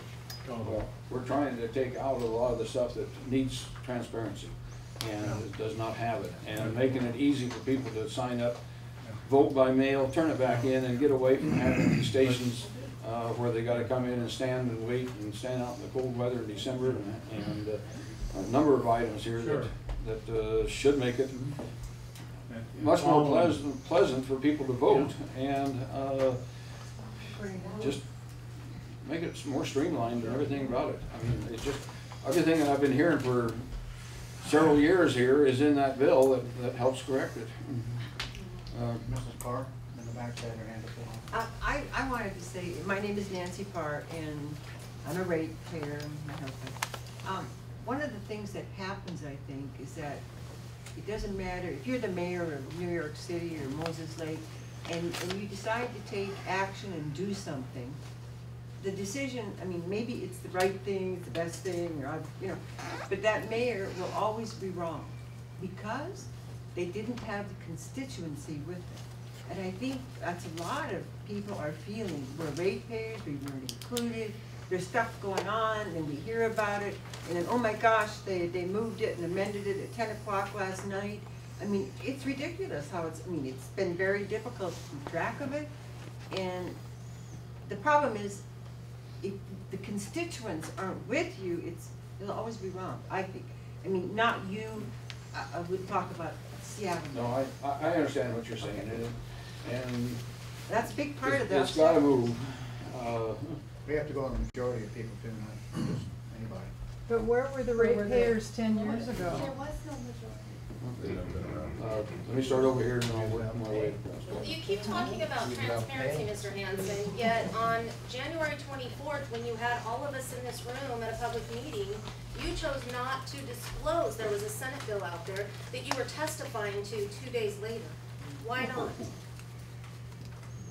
We never mentioned it at the meeting or anything? No. No, you didn't. Imagine that. I've been, it's been in the newspaper about every time I've done anything, it seems like, so I would assume that our trips to Olympia and After the Senate hearing.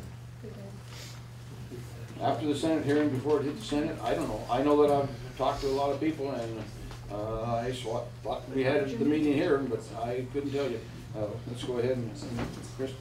My name's Chris Dexter, and I live at 9100 Goodrich Road. And I was very vocal about a year ago's voting. I didn't think it was transparent. There was people that were alone with the votes, and there was not accountability, and I specifically wrote to that, and plus published the newspaper and complained. And then, a year later, nothing had been done that I could see, and I complained at the meeting, and then at that time, the only thing was said, didn't you complain about that before? And I said, well, not exactly like this, but it's the same issue, and nothing has been changed. So what I want to say to this board is that I appreciate the change. I appreciate the tenacity that the board has taken at this time. I think that you're using wisdom and working on saving us money to make that our tax dollars doesn't become lucre. I think that you're taking a very, very prideful approach of making sure that every amount of money that goes in is going to be used in the public's, for our public's interest, and you're caring for the money more than you'd even care for your own personal money. And so, I want to commend the board, this new board of doing this, the whole board. I've heard the board where you've unanimously agreed on things tonight, on some issues, and that's the nature of a board. You're not always gonna agree with each other, but this is what we have set up. This is our board. We're making progress, and it's good. So I wanna commend the board. Thank you. Okay, we're working our way across here. Tom Bennett, 4567 Road, 6.5 Northeast, Mayor. I'm wondering, would it be out of line to do the Pledge of Allegiance and the announcement? Not at all. Not at all. Thank you. We can. Well, I know about the Pledge of Allegiance. I've said it 500 Tom, would you lead us in the Pledge of Allegiance? I pledge allegiance to the flag of the United States of America and to the republic for which it stands, one nation under God, indivisible, with liberty and justice for all. Thank you. All right, let's start this meeting. Tom goes back a long ways in politics here. The announcement is probably very significant. Could we get it, please? The announcement, that was what we did when we announced that the whole board was here. That was the announcement? Okay. Yeah, that's basically what the announcement was. Now, is there, there's, like Dr. Dexter said, agreement's wonderful. The irrigation and rehabilitation, I think everybody's trying to get the same thing done, but different ways. I wonder if Mr. Covey and Mr. Hansen, the ex-mayor or ex-legislator, could tell you what you want for the lake in rehabilitation and irrigation. Should that be two different districts? What's the object, the goal here, to have a clean lake with fish in it, with irrigation coming out with deep channel down the middle? Absolutely. Yeah, I think we're all after the same goal. I think we got different ideas on how that goal can be okay, and those different ideas, is one the upper dredge, the other's heavy duty? Partially, but we're also talking heavy equipment along with the dredge, and so that's not one or the other. We're talking possibly both, and we're not talking trying to totally do away with the dredging part of it. And so we have got permits asked for it from the city of Moses Lake right at this time. We've both come to an agreement with Kurt here. We had a letter that between the two of us that we agreed upon, the board agreed upon the letter likewise.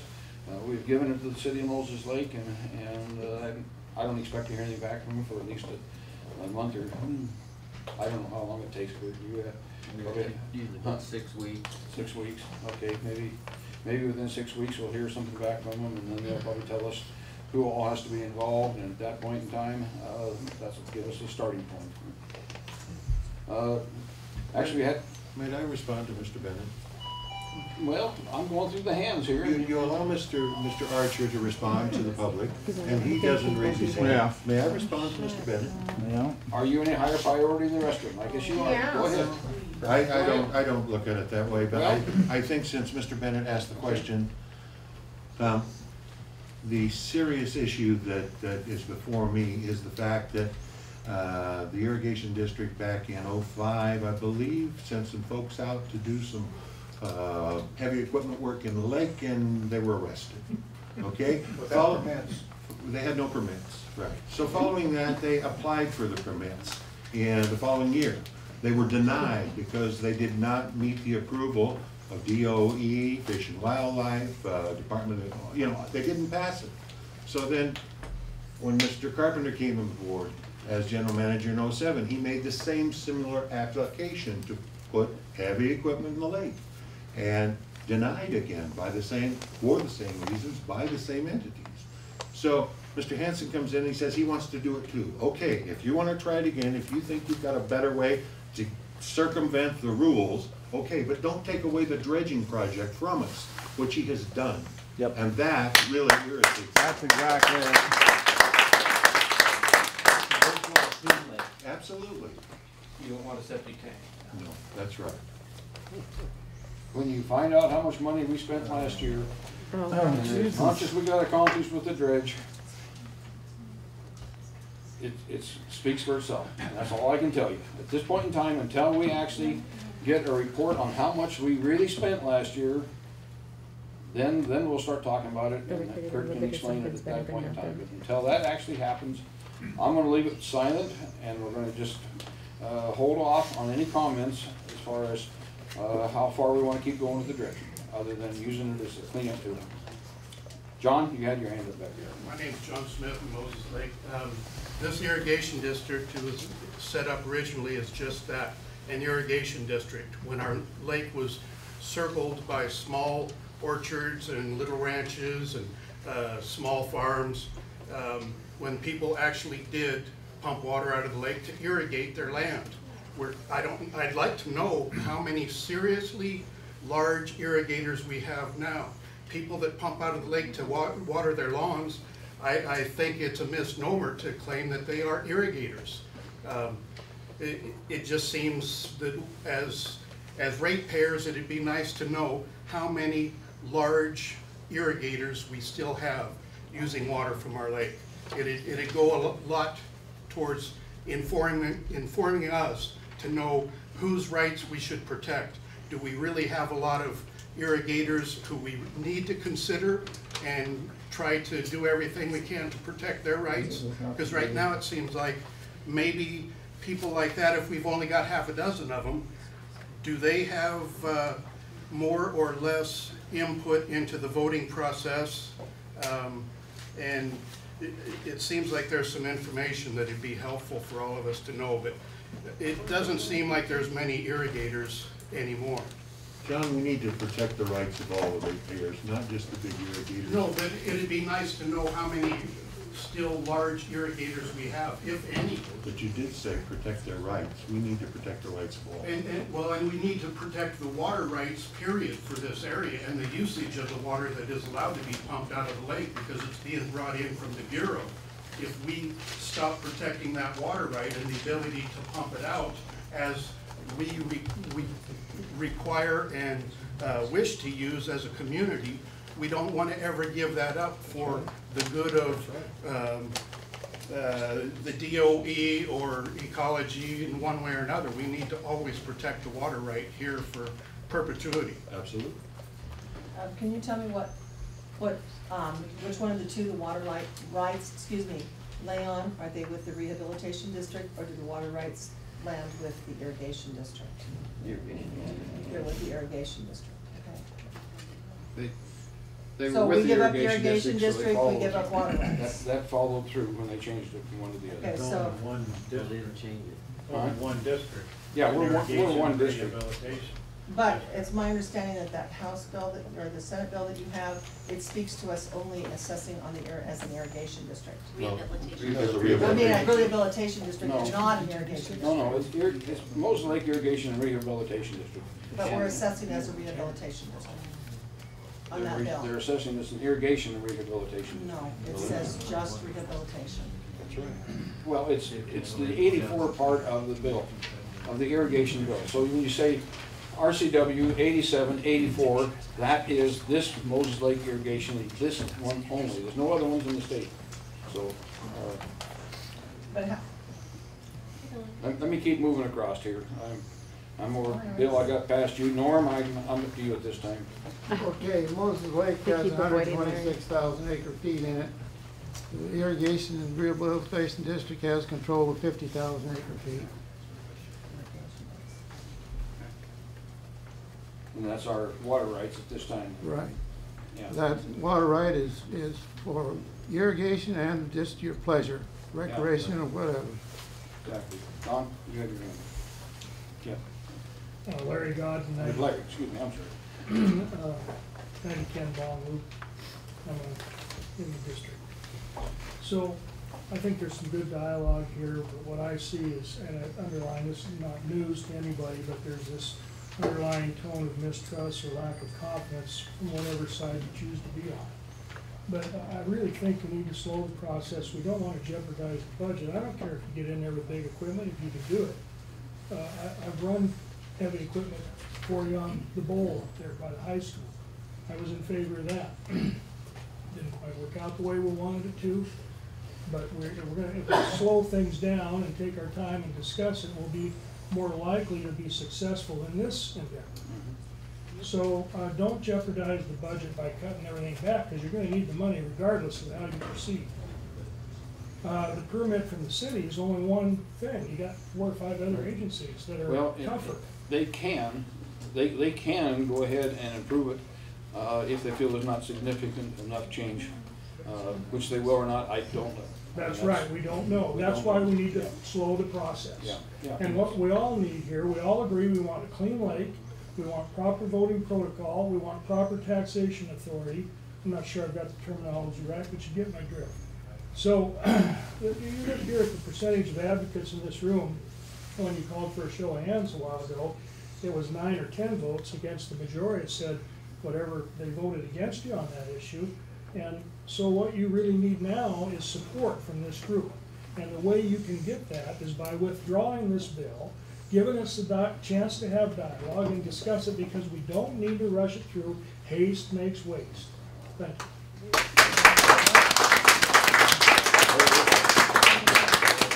It's out of our hands whether to make comments to our legislation. Brian Vance, 9009 Bong Loop, Moses Lake. I'm not an irrigator, but I'm big time into the rehabilitation, and I don't care who does it. But the thing about it is, I really wanted to see us move forward on this lake project, and even the small increments that we're doing and the learning curve with the dredge last year. And that's what it was. There was a learning curve with everything. And you took that away. You completely came in and singly on your own decision, without asking anybody, just flat out, it's a done deal, slash and burn. And the worst thing about it is you refuse to listen to anybody. You've got this mind made up, this mindset that nobody else's opinion matters. Once you've made your mind up, that's what it is. And that's really like I was telling you at the last meeting, open your mind up a little bit and quit trying to ramrod this bill through. There's no rush. What's the foot race to getting this bill passed that quick without everybody kind of having a say about it? Because you do need the support of all of us. The biggest thing I see about this bill is that nobody can tell me a thing wrong with the bill other than it's going too fast. I'm telling you right now, it's going too fast, and that is the nature of when you enter a bill over in the House or in the Senate. And I understand that, but what is the foot race? Why is this so urgent that this thing gets through now? Brian, you said you're not a taxpayer? I am a taxpayer. I'm not in irrigation. I'm on the rehabilitation side. I pay my taxes to the real, same as everybody else in this room. You live on Bong Loop? Yes, I do. Yeah, there's a bunch of stuff every base that's in. Oh, yeah. So what I'm saying is, you're taking my vote out of it completely, and I don't make any money. I mean, as far as the irrigation side, doesn't mean anything, and I'll pay even extra to have this lake rehabilitated. Yeah, well, is the thing is, I'll pay extra money, but do it right. And the problem with it is, this heavy equipment thing, you're going to find out you hit a brick wall. Well, And that's great, but in the meantime, you've stopped everything else. But here, let me put it this way to you then. If we hit a brick wall and people want to go back and dredge for the next 1,000 years. Well, all I'm saying is that was a learning curve, though, too. You know, Mr. Chairman, is there was a learning curve to this dredging process, and things need to get refined. The way the dewatering process and everything else, but you're not even letting that happen. Well, I ran on the thing that we're going to try and put some heavy equipment out here, and that's exactly what we're trying to do. I know, but you never said you were going to stop everything, that was the sole purpose, and you were going to stop everything. We're not stopping everything. You're stopping the dredge. We're not going to spend money out here doing the dredge. Okay, no, you just said you're not stopping everything, but you're not stopping everything, but how, you just said the dredge isn't going to work. No, we're postponing the dredge until a year from this July. Explain that further then. What are we doing then? Well, we're actually, at this point in time, we're trying to get permits. Well, I'm trying to win the lottery too, but that isn't happening. So in the meantime, I've got a job to keep me afloat until I win the lottery. Yeah, well. But if I don't win the lottery, the thing is, I still have a job to fall back on too. If you want to go out here and spend another $1.5 million on the dredge. I'm willing to do it for another year to see the learning curve get better. The problem with it is, and Rich, in all response, you just completely just pass everything right off. I would like to have you have a little bit more. You gotta remember, I've been in this board now for 2 years. I understand that. First year, when I expected this thing to start happening, nothing happened, not a thing. Okay, but And you we finally still got stuff spent happening. $1.4 million that year, and not an ounce of dirt was moved. And I'm not Until disagreeing. I I- came in here, there was a lot of things that were going on in this district that were illegal. I'm not disagreeing, and I don't care who does it. So- We just want the same thing. And I speak with Mr. Well, Both here, is that we don't really care who does it, as long as we're moving forward with We are this. moving forward. But the problem is, we're moving forward at such a snail's pace that the dirt coming in the head of the stream is barely keeping up with it. Well, the tortoise and the hare too, you know. I I mean, know. if you stop doing everything, where we at? 5,000 coming in a year from the water, and they only took out 5,000 at least for staying even. Now you're saying we stopped the dredge. We got 5,000 more that's coming in this year of cubic yards of dirt that's coming in. That's now just going to be there. Which means if we get in the heavy equipment, it's gonna take about 2 extra days to get. But you don't know that until you get the But I'm permits. saying that if we can get in there and get it done. And Well, if I could win the lottery, I wouldn't have to go to work Oh, I tomorrow know. either. Everybody can do that. You gotta remember, Let's move on it here. took us one meeting to stop it, we can probably start it up that quick. All right, I'm gonna respond here as well, since Oh, you're Mr. right. Archer gets the opportunity. Yeah, I would like to hear Hansen Mr. alluded Cody's. to the fact that it was $1.4 million? It was $168,000 to operate the dredge last year. 168 is a long way from 1.4 million. Absolutely. As you just quoted. And you were Absolutely. saying, let's don't clap him, because that just encourages him. Really? When these guys clapping to you doesn't encourage Well, you're you. back in Over this budget so bad Really? last year. That's because you can't read it, you don't understand the cash flow. Oh my No, God. no. I can Oh my understand God. when you got $1.5 million budget. Mr. Covey, thank you for your response And you spend tonight. almost $3 million. And you too, It Mr. gets Archer. counted 3 and 4 times the way it circulates through, and that's what I'm saying, you don't understand the No, cash flow. I understand. I understand No, you completely. don't. We're gonna be pinning you down on this here in another meeting or two, so you get your Go facts, right ahead. get your numbers together, but don't sit here and tell me that dredge only cost us You don't want me to tell you the truth. $100 and some thousand You dollars. don't want me to tell you the truth. I wanted to tell you that you also have to build the office, you gotta build everybody that's involved with that thing. You don't just charge the That was fuel labor. that costs to run the dredge, and that's not the total was cost of labor the and dredge. The operator and the fuel is not the total cost of the dredge. The total cost of the dredge is the whole operation, Kurt, and you blew it hard last year, so don't tell me any different. Thank you. Don Selwyn, 5695. I am a ratepayer. I have one question. The first meeting that I came to, you had made a motion to pass to have a surveyor check the pile of silt that came out. Was that done? We're still waiting for the mud on top of it to settle good enough so that you can get up on the pile, and just about the time it dries off enough that I'm gonna give them a call and say, can you get on it? It rains or snows, and so it's been a sloppy mess ever since then, and I just don't want them up on that pile.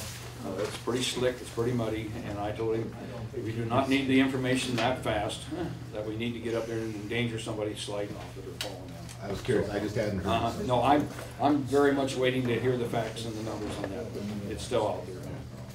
Cody? I'm Colby Hansen, I'm at 1652 Fairway Drive. I have one question, because I think at the last meeting, Kurt was saying something about getting some engineering done for helping with the dewatering process. Because we can't necessarily dredge if they can only dredge for a couple days and it takes so long for the ponds to dry out. So that dewatering is a huge issue. Right. So Exactly, and we've likewise, he's got information turned into the city, asking for a different system, and if he can get it, it's gonna greatly improve the dewatering. I So don't that's know still if it's going gonna make forward a then? great big difference, but it's definitely gonna help it. Okay. Yeah. Mike Brown, 827 South Keeper Drive. I'm a ratepayer, and I got a couple of big statements to make. Number one, I want to go back to the Senate bill. The assessment and the voting in this district may be totally unconstitutional under the United States Constitution. We, in this country, abolished property ownership as a right to vote.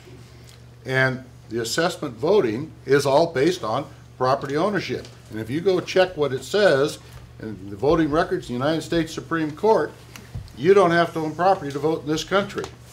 But that's another issue. And so back to anything will get through. The bill in the Senate went through what they were doing. He went over there, Mick went over there to present the problem. He did. They got, if you know legislators, they got carried away and they went after it every way they could. It's now going to go to the House of Representatives. Now, I can tell you people right now, it's going to go just like our United States Congress. I got friends in the West Side, and they say we got the dumbest state legislature in the nation, but that's neither here nor there. It isn't going to go anywhere, but at least the problem is there.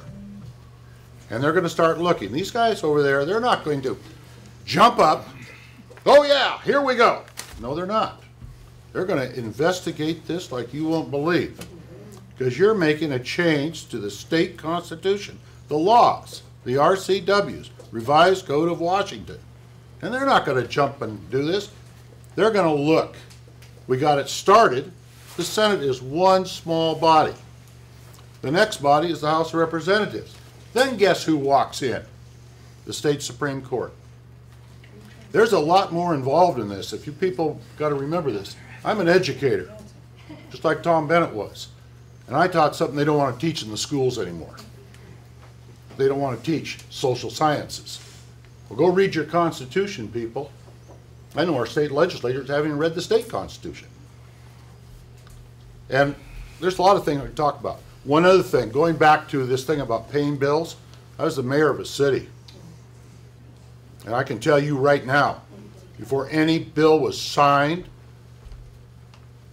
by the mayor and the manager, it came before the board for approval. I don't care what it was. It was up to the manager to get them all together with his secretary, whoever the financial person is. And that's all governed by the bars of the state of Washington for cities. And they're approved by the council and the mayor before they are paid. You don't pay bills without approval of the board. The board of directors up here is the people who approves and handles the money. It's not Kurt. Kurt could go out here and if he does something, hey, I just did what the board said. It's not Kurt. It's the board is responsible. They answer to you and me. Not Kurt, not the secretary. And any board that says, oh, you guys go do this, I don't want to do it, they shouldn't be there. And that's it. And writing laws that say, rules in your organization that we're going to pay the bills, then we'll let the board approve them after the fact, that's wonderful. That'd be like me telling my wife, go pay the bills and I'll approve it after the fact. Well, we know it's like that. Women can do what they want. It's Valentine's Day. Ron knows that too. I know that Ron saw every bill at the city of Moses Lake before it ever was signed and paid. He knew exactly where it was going as the mayor. If he didn't, he wasn't doing his job. You're absolutely wrong, Mike. There are prepaid warrants. They were brought to us after the fact, and there were bills presented. We got two different groups of paperwork, and we had the prepaid, and we had those that had to be paid, and we approved them at council meeting. We didn't have the authority, nor did we look at everything before it was paid. That's surprising. Well, that's the way it was. That's not right. It's the way it was. You were elected to represent me and make sure that that's the way government has been handled in Moses Lake from the beginning. That's the way it's always been handled, Mike. That's wrong. It's the way it's done. Yeah, I'm Norm Estes. In response to Mike's deal on the taxation, we were taught there's no taxation without representation. All right, the irrigation district is an assessment. You have to be a landowner to be assessed. If you're a renter in a house, you're not a landowner, so you're not assessed. So that's why you have one vote to a landowner. Right. Right. Pretty much the way the next thing is, as far as the new set of RCWs here, is the fact that you still got to be a landowner to qualify. Right. I thought this thing already passed the House, and now it's going to the Senate. It's passed the Senate. It's passed the Senate. It's just entered the House now. And it'll be assigned to a committee when it gets to the House. Okay. Tell you what, I'm going to call one more person, then how many if we take about a 10-minute break? Dick? I'm Richard Teals, 311 North Shore Drive. You asked the group about questions regarding this particular legislation that I really do think is being rushed through. What's wrong with it? Well, I think one of the major things wrong with it is the revenue partial of that. I think that, I think it was amended so that you would have still the 1 mil you have now. But you would have a chance, two of you together, to eliminate that and down to nothing. And everyone knows it's expensive to work and clean this lake. And we've got to work hard to clean it, and it's going to cost, it's going to take money. No one here is against cleaning up the lake and paying for it. So the revenue issue is one of the real hang-ups that I have. The other ones might be the voting, how many you can vote, but I'm concerned about the money. So as a group, we know it's gone through the Senate. So if you're interested in seeing this bill stop, you need to talk to Henkel and you need to talk to Warnick. Yep. Thank you. Let's go ahead and take about a 10-minute break, and then we'll come back. We'll finish the discussion on Senate Bill 65.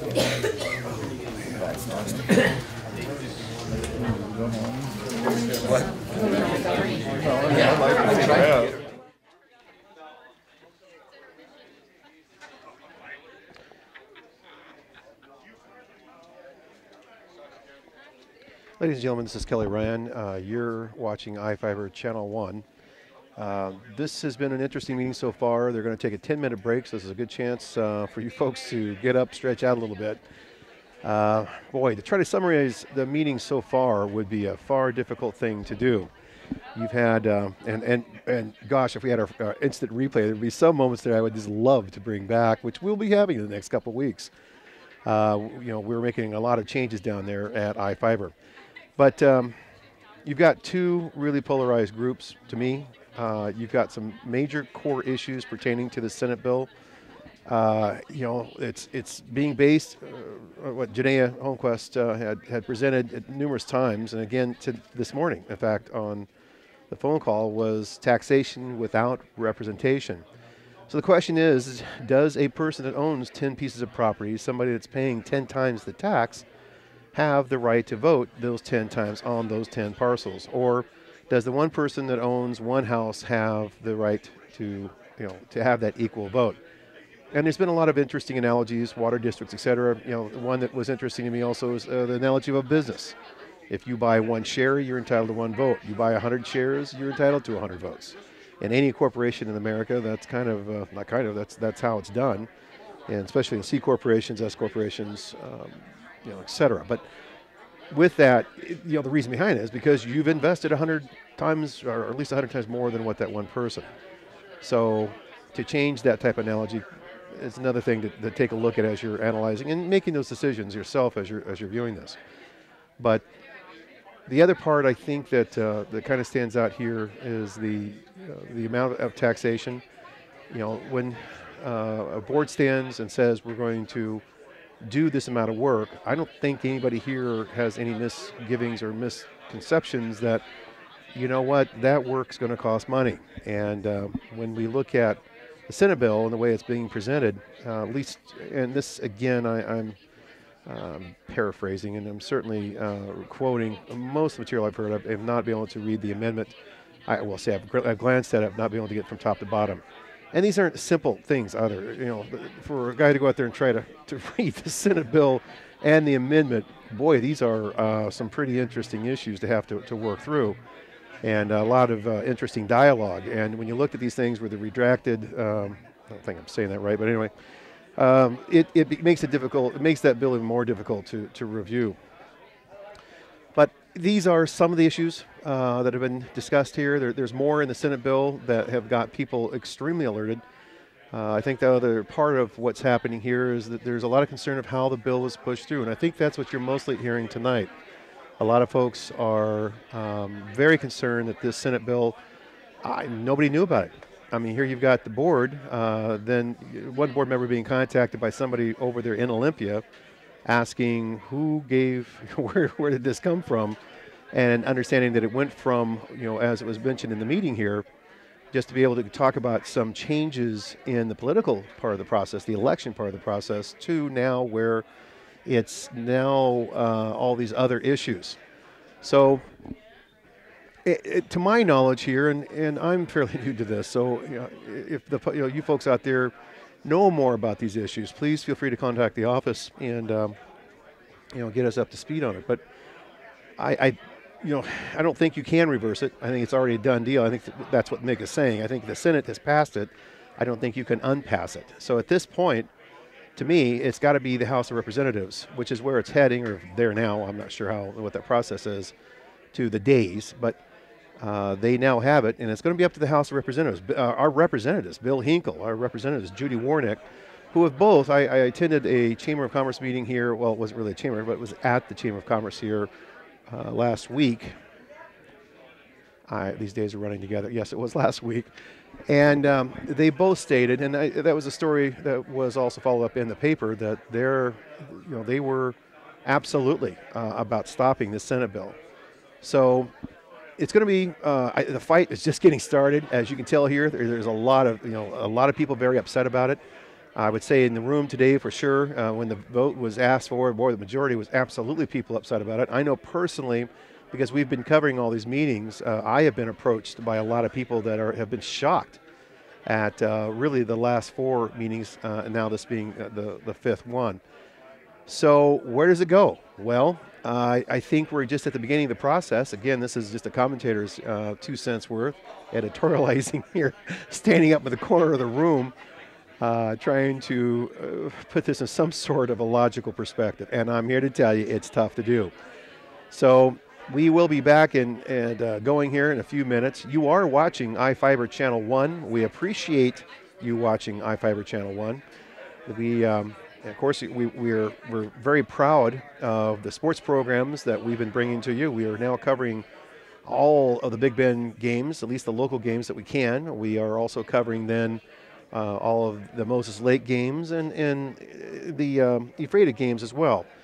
And one of the things tonight that we're kind of excited about is that you're looking at the beta version. Let me rephrase that. If you're watching us right now on Channel 1, just be aware that we are also multicasting, simulcasting, if you will. Multicasting would be the proper term. Well, it is in the IP world, but not in the terms we're talking about. We're simulcasting not only to our TV customers in high definition, but that same signal is being encoded and it's being then put onto a web page. So literally Channel 1 is not just going to have a presence here at the Moses Lake Irrigation District, or I should say, Channel 1. It's also going to then have a market, or it's going to have I've got several people here trying to look over and I'm trying to have some dialogue. That's what I get for trying to multicast here, or task here. So we will be getting back underway. It's been a very long day here for this person. I am totally wiped out. It looks like, here we are, Valentine's Day, and we're all sitting in this room hollering at each other, with exception here to the guy running the camera, and to my wife, who is being extraordinarily patient, who's got a nice warm meal that she's made waiting on me. I'm going to do a shout out to my wife of 30 years this year. It'll be 30 years in October this year, to Bonnie. And, I'm coming home as soon as I can. 10:30 hits. I don't care if this is still going. And unfortunately, we'll have to shut down. But as I was saying before, and happy Valentine's Day to everybody, of course. The thing about the way that we're simulcasting this, you can go to watch us right now, in fact, on your smartphone, your iPhone, your iPad. You can tune in with your smart BlackBerry, laptop, etc. And where you go to watch iFIBER Channel 1, which you can watch any time of the day. We broadcast 365 days a year, 24 hours a day, and that's at iFIBER 1. Not Fiber One, the cereal. It's funny, some of the kids there in the basketball games, they were hollering out their friends, "Yeah, go to Fiber One." That's a cereal. That's not where you're going to find us. It is a good place if you're worrying about your fiber count and you want some information on your fiber intake. Yes, then go there. But anyway, iFIBER 1, and that's ONE, or it can be the number 1, whatever's most convenient.com. So iFIBER1.com. If you go there, you will be able to watch the same program, in fact, on all those different smart devices. Now, we're using a brand new browser for this. This browser is a smart thinking little browser because it sits there and analyzes what you are and what kind of bandwidth you have meaning that it will output to a smartphone, which takes a different kind of file than necessarily what like an iPhone would take. You know, are you on a 3G system? Are you on Wi-Fi or broadband? So those are all the things that the system can do. If you have friends and relatives that are concerned about what's going on with, say, for example, the Moses Lake Irrigation District and Rehabilitation District, they can tune in and watch these meetings in real time. One of the things we'd love to be able to bring to this is the ability that they can also have a voice, which is what we're currently working on. That's why we call Channel 1 the voice of the Columbia Basin. So not only can they watch this, but their input could be made by text or by Skype, that we could actually literally bring them into these type of meetings. Now we're at the very early stages of this. These are things that have been lightly discussed. Of course, as you can tell, the board's got much bigger issues on their hands here. But this is a way that we bring the folks together and we get people informed as to what's happening. And Channel 1's more than that. Like I said, we've got Channel 1 Sports, which we're now just saying iFIBER 1 Sports. And that's broadcasting all those games we were talking about. But also what's unique and coming is that we will also have iFIBER Channel 1 News. In fact, that's what we're basically here tonight gathering this information for. This will be, this material will be basically edited down because these meetings are going into now 15, 16 hours worth of content. But we will try to tell the story in a much bigger story. And what I'm getting at is it's one thing to have now a news channel and a local TV news channel that you can also watch on the web. But beyond that, you've also got these issues of bigger stories, and that's what this is becoming. The meeting is getting ready to come back underway, so I'm going to zoom back over here. And again, thank you for joining us here on iFIBER 1. Again, the show will, whether it's still going here or not, at 10:30, it is going to turn off because I have to go home and I got to make my wife happy. So you have a great evening. We'll try to summarize. If this meeting does get over beforehand, we'll do a quick summary. But otherwise, thank you for watching Channel 1.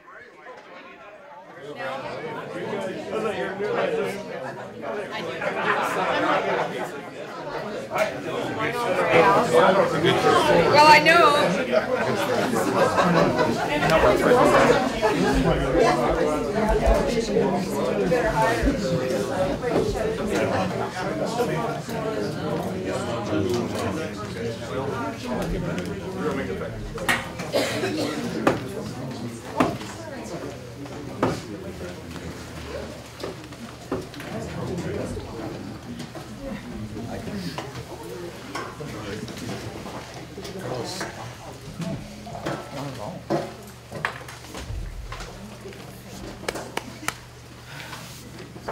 Okay, we were discussing Senate Bill 6512.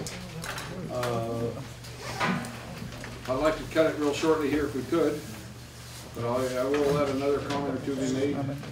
Can't tell we had a break here. Ron? May I ask a question of you, Mr. Chairman?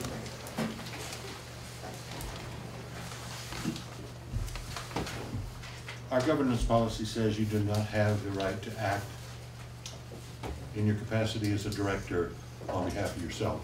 You act on behalf of the board. You had authority to go to Olympia and try to improve the election process. You were not given any other authority than that.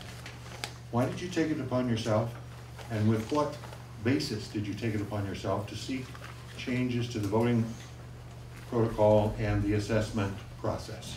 Ron, I gave you that same information here again that I gave you before. It was all part of that same thing. You did not. You didn't bring it up at the meeting, and I've never seen that before. Well, that was what I gave to you. That's You what I did gave not, to the senators. Nick. You did not. Well, take it for what it's worth. I got a whole bunch of those all stapled together, and one of them is what I brought here.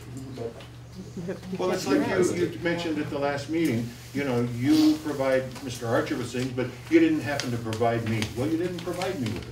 We didn't know about it. The Irrigation District staff didn't know about it. The ratepayers didn't know about it. What gave you the authority to do it? just exactly what I just said. You didn't have board authority. You acted on your own. No, I didn't. You did not have board, no, you did not. Just because you write a letter doesn't mean you have the authority to do it. let's get the minutes, when the minutes ever finally get here, and see what it says. And if it's recorded in there, fine. If it's not recorded in there, and I still stand on the fact that I gave you the same information. But you didn't. That I gave to the senators and I gave to the representatives and the whole works, and I. Make you being untruthful. Well, there were a lot of things that the board didn't give to Mr. Archer. Oh, yeah, well, tit for tat. I'm Sandy Estes, and according to Mr. Archer, there were things the previous years that were not told to him that happened on the board that were done behind his back. Well, I'd like to hear about him because he was provided with everything I was. Well, he talked about it. Well, for instance, when we decided to give Mr. Carpenter and our employees a raise, I found about it that night at the meeting, and 20 minutes later it was passed and voted. And you agreed to part of it. You agreed to the raise. That's not what you we're did talking agree to about. it. We took it in executive session. Right. And you had the choice. You had the choice. And so why wasn't I had the choice? I had no choice. I was voted against it. I voted against that. No, you didn't. Okay, No, you didn't. Don't lie about it. You did vote for the raise. We're getting off the thing you here. You did vote for the extended We're getting clear off the 65. Right? Bill, if I call on you. Okay. I just wanted to do what you're doing, say, let's keep on the subject of 6512 and the other issues we can tackle later. Yeah, okay, thank you. And I wanna get one, I see one more hand over here. Okay, well, that's what I'd like to do for information mainly, is put an ad on the Columbia Basin Herald, use a full page as far as, I wanted to check to see if I got by just a full page, color section. And without it being on special, it runs close to $2,000. I said, well, what else have you got? I'm not going to even ask for that kind of money. And so they told me that we could do a wrap. And what the wrap is a heavy piece of paper they put on the outside of the newspaper. And you can put your logos and the whole works right on it. And you've actually got to take it off to even get to the newspaper.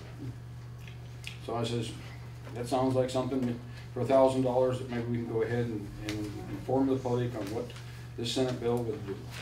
And so I told him to put it together, and here basically is what it would look like. This would be on the outside there, and this would be on the inside of that same piece of paper here. And it goes down point by point, telling everybody what it will do, and it's not the complete bill. They're going to have to look that up if they want. There's Janaea's letter is in there on the inside, and then there's also an editorial. She very well explains the bill. And there's another editorial in there that came from the staff of the Columbia Basin Herald. And I put in the form of a motion that we'd be allowed to go ahead and put this in the Herald for information purposes. Under what budget items, please?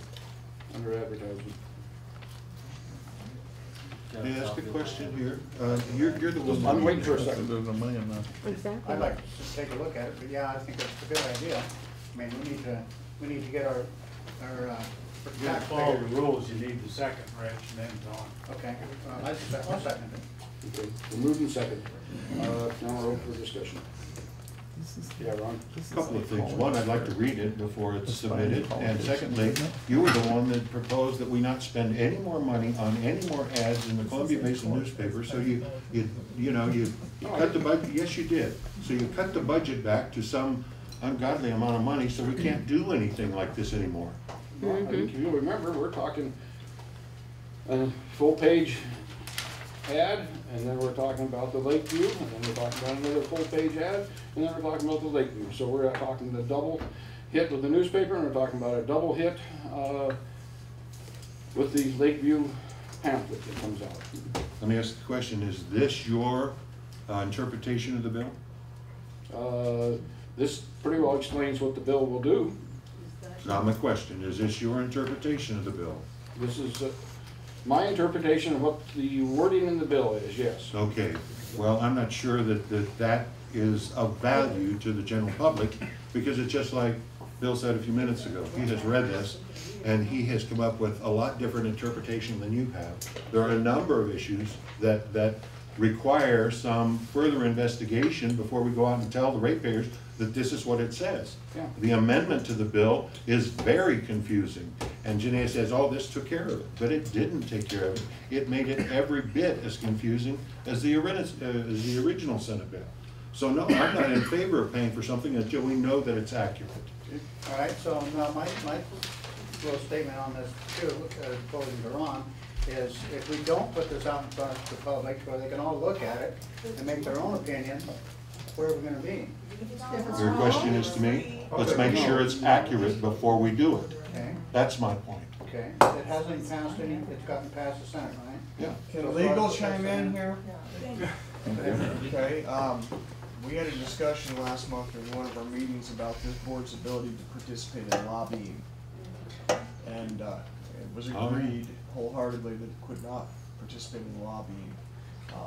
I don't know what else you can call a mailer trying to convince people about certain legislation's a good idea except for lobbying. Yeah, that's a good point. I don't think there's any question. So it's illegal, you can't do it? Yep. You can call it lobbying or informing. I guess I call it an informative letter. Oh my. I mean, I'm not lobbying when I take the quote from the newspaper. I take another article here from the senator, and then try and tell what's happening out here. I mean, you can consider it lobbying, or you can consider it an informative letter. They do exactly the same thing all year long here, and tell them what they're doing and how they're making the judge work and everything. That's lobbying, I guess. Just I at least for the remainder of my term as general counsel, I'd just like to reflect that I don't believe that this falls within the authority of the commission. Well, can I have, okay, what's that about? You resign? You're resigning? Just let's keep on track here for right now. There's a follow-up letter to come shortly. Yeah. In this meeting? Yes. Before 9 or 10:30? Lose all my customers after that. I think the board. I think they want to know that. District attorney is resigning. The board has already done what they wanted to do. Bring things to the attention of the public. People are reading the paper. There's been pro and cons in the paper. People are going on the internet, reading the bill. Like Bill said, he read the bill. I read the bill. I agree with Ron that the second amendment to it, I'm still trying to figure that all out. But the point of it is, we know that this has started the state legislature really going. I know what happened in the Senate. They looked and said, what, 20 people got this many votes? Oh, I don't like that. They didn't understand the whole concept. It will be fully explored by the time it gets through the Ag Committee and all the other committees going over to the House before it ever goes anywhere. But we have already done what's necessary. Brought the problem to the attention of the legislature.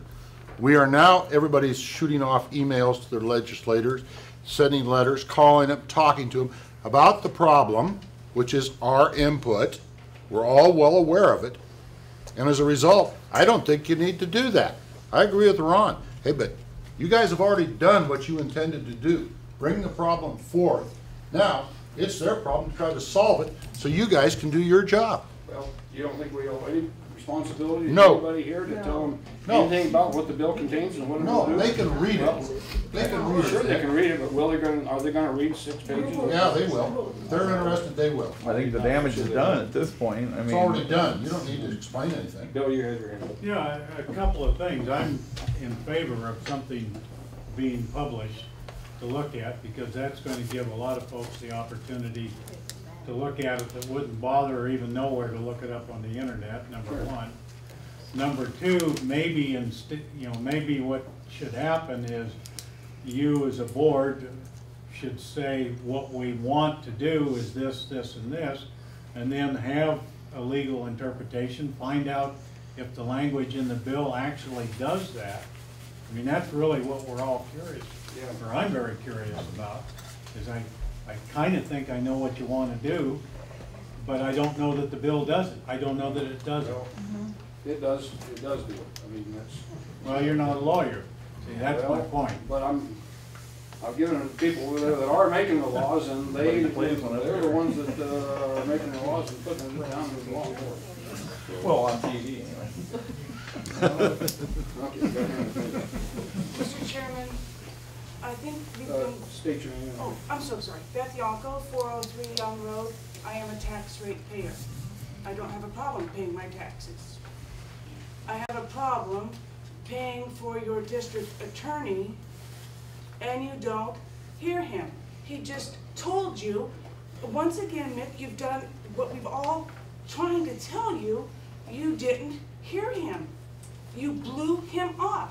He just is trying to take care of your board, and you're gonna sink your ship. Because you didn't hear him. Right. That's all. Well, let's have a little discussion. You gotta hear him. We're still having a discussion here. You've already ended your discussion with Mr. Reese. Oh, okay. Okay.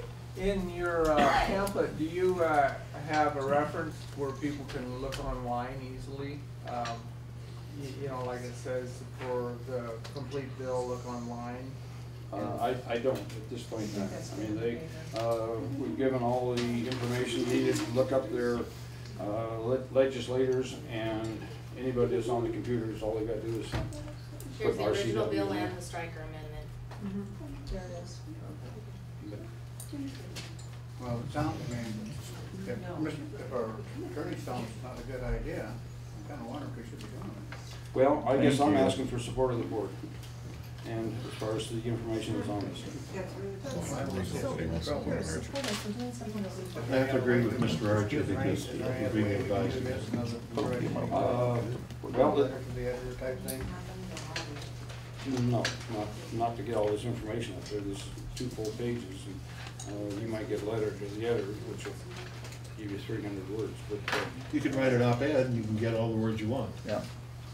And then it's your opinion, it's not coming from the board of directors. Well, But that's my problem. I mean, if our lawyer's telling us that this can get us in Well, trouble.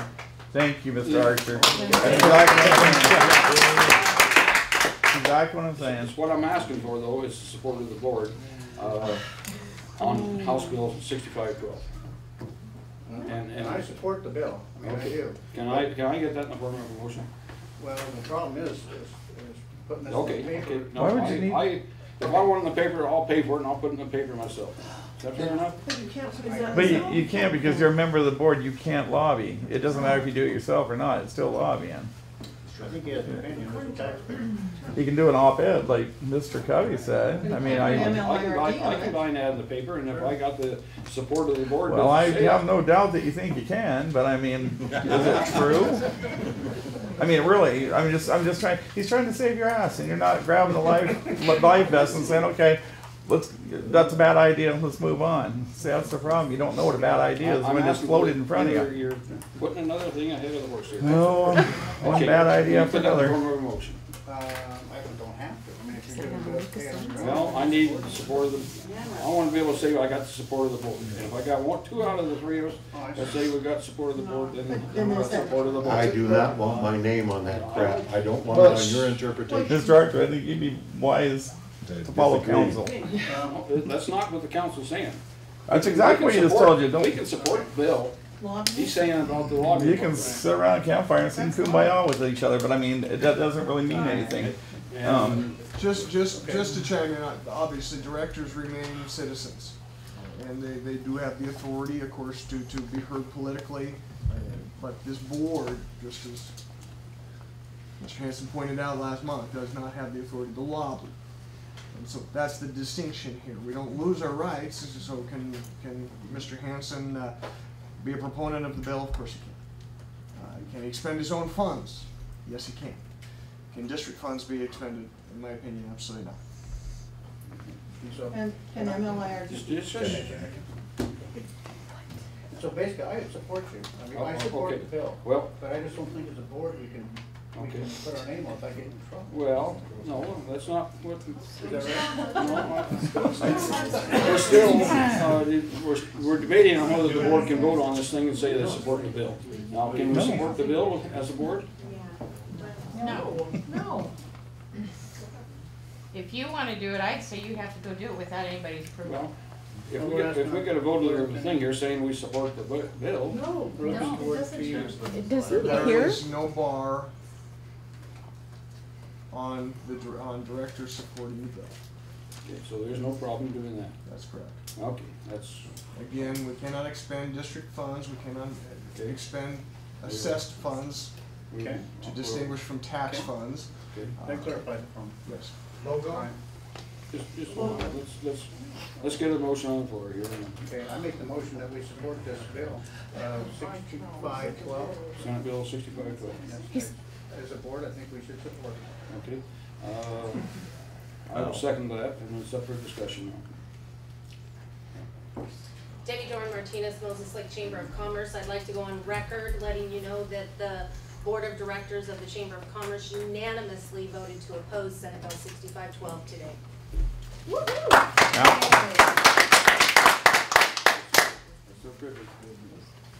Ron? Go ahead. I have a question for the attorney. May I address him? Can they use the MLIRD logo in that advertisement? Once again, it would be my strong suggestion this board stay away from lobbying. Again, a director, bearing in mind that a director has no authority with regard when we're talking about a board. That's just a citizen. The board, as a unit, all three of them, or at least a majority of them, act on behalf of this district. I would strongly suggest that the district stay away from any conduct that could be considered lobbying, because it's not provided within the scope of its authority. So, to answer your question. That would be no. Yeah, Rick? MLIRD, 905 Stratford Road. I would be really careful, Mr. Archer, what you make a statement on. If you support the bill, that's one thing, but if you support an interpretation of what the bill says, you might be careful what what you're stating. So for clarification purposes, you're supporting the bill, not anybody's interpretation?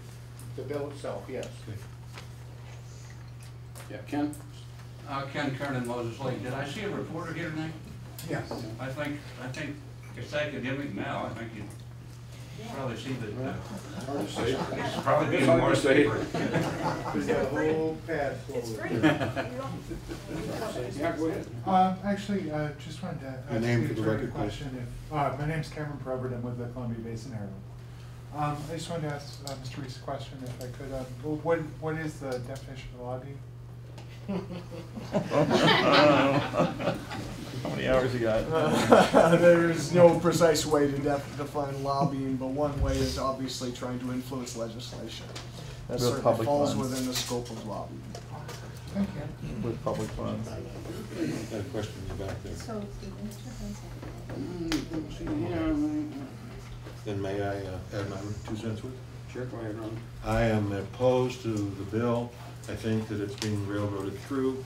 I do not support the fact that you took it upon yourself to seek this legislation, and therefore I do not want my name on any sort of a letter, and do not want to be included as supportive of this bill. Okay? Okay. Did I see another hand up here or there, or? Go ahead. Just a point of clarification, Kelly Ryan, Channel 1 News. So right now, you can't use the logo, right? And it would be, so wouldn't it just be better to be a letter to the editor or a letter from Mick Hansen, Rich Archer? Kind of simplifies it, That's basically right? what's going to be, I think. Well, we're just saying the board supports. No, you can't. I can say the board. No, you can't. Last time we did this. You. Oh my. Wow. Yeah, go ahead. Chris is a brick. So, your take on this? Well, I haven't voted on it yet, then you Mr. Hansen continues to say the board supports. He can say Mr. Hansen from the board and Mr. Archer from the board, but that's it, correct? The district does not have the authority to lobby. It does not have that power. Hansen? There you are, you just gotta listen. Can pin a note to his jacket if we need to. No, you did exactly the same thing all year long to Rich. You put his name on there. Oh, no. The board supports this. Big grass and big Rich, can you back this for me? Wow. Answer the question, if you would, This Mr. is Chairman. exactly what you did all year long. Chris? Chris Dexter, 9100 I hate the rules. Risk. I am a ratepayer. And isn't the motion the motion that we're discussing is just that the board supports the bill? Right. And It doesn't though. Two of them do. The board supports the bill, so that's not lobbying, that's just saying the board supports the bill. No, that's lobbying. You're not getting it either. That's not true. And it's not the whole board. It's two members. The Two board members. supports the bill. If the board votes Two to members. support the bill, Two members. that's not lobbying, that's just supporting the bill. Oh, no. Wow. I just have, I'd like to address this once again to the attorney. So lobbying is going to, affecting legislation. So if someone takes upon themselves to go over and represent a group of people to get a bill written or something, is that lobbying? If the people that are affected don't understand that, don't know that, because they're affecting legislation. They're getting legislation started without people knowing. Is that lobbying for legislation? Of course it is. So Mick went over to Olympia and Lobbied. No. Is that what you're saying? Yes. Mick, a board member then. Mick in his own right has every right to act as a citizen. Okay, there's a difference between Mick wearing his hat as Mr. Hansen and Mick wearing his hat as chairman of the board or even director of this district. Okay, well that brings me to a really good question here. No. If you did that, and you don't, like you always say, you do not get paid anything from this. And just a clarification for everybody too, Robert's Rules of Order are hands aren't recognized, you gotta stand to be recognized by the chair. So, read up on it, there's a bunch of rules. Anyway, you said you do not get it, you said you do not get nod your head, I mean, you do not get $1 from this, you're doing this all for free, correct? Okay, but you're asking for travel expenses for doing it. Not for that. You didn't ask for travel expenses, Sis? Not yet. I can't when I'm lobbying like that. That's what I'm trying to say. Can you have him move aside? Honey, move over there. Stand up. You're in the camera way. Lobby is not a dirty word. It is when you're in a public position like you and you're using funds. I'm not using funds. You're using the name of the whole board. You just hit it right on the head right there and you don't even know what you just said. Honey, you're in the camera. No, I am not going over there in any way being paid by the board or being. Wow,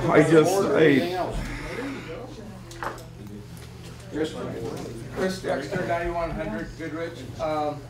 Just a point for the crowd. I don't believe the crowd should be addressing Chris Reese, the board's attorney. He's your attorney to address. He's your centurion. He's not the crowd's opportunity to get legal advice from. And so I'm opposed to that, and I think the board should only address Chris, and we don't have really a right unless we call him up and we pay for it. That's what, so I don't think the crowd should be addressed. Mr. Dexter is absolutely right, and it's up to the chair to make that known to the audience. So, Thank you. that's my. Thank you very much. Because we are doing something that I am appalled to do, and that's putting Chris on the spot for the moment. And I do not like doing that to anybody. I try to keep him informed ahead of time as much as we possibly can to keep any surprises from happening. Occasionally this happens, and Chris is exactly right. Chris Dexter is exactly right. We shouldn't have the board, other than the board being out here addressing our attorney. You got just one last follow-up. When you were there in Olympia, I understand that you spoke to the Senate, right, or at least to the committee? I spoke to a committee of the Senate. You can't speak on the floor of the Senate unless you're a senator.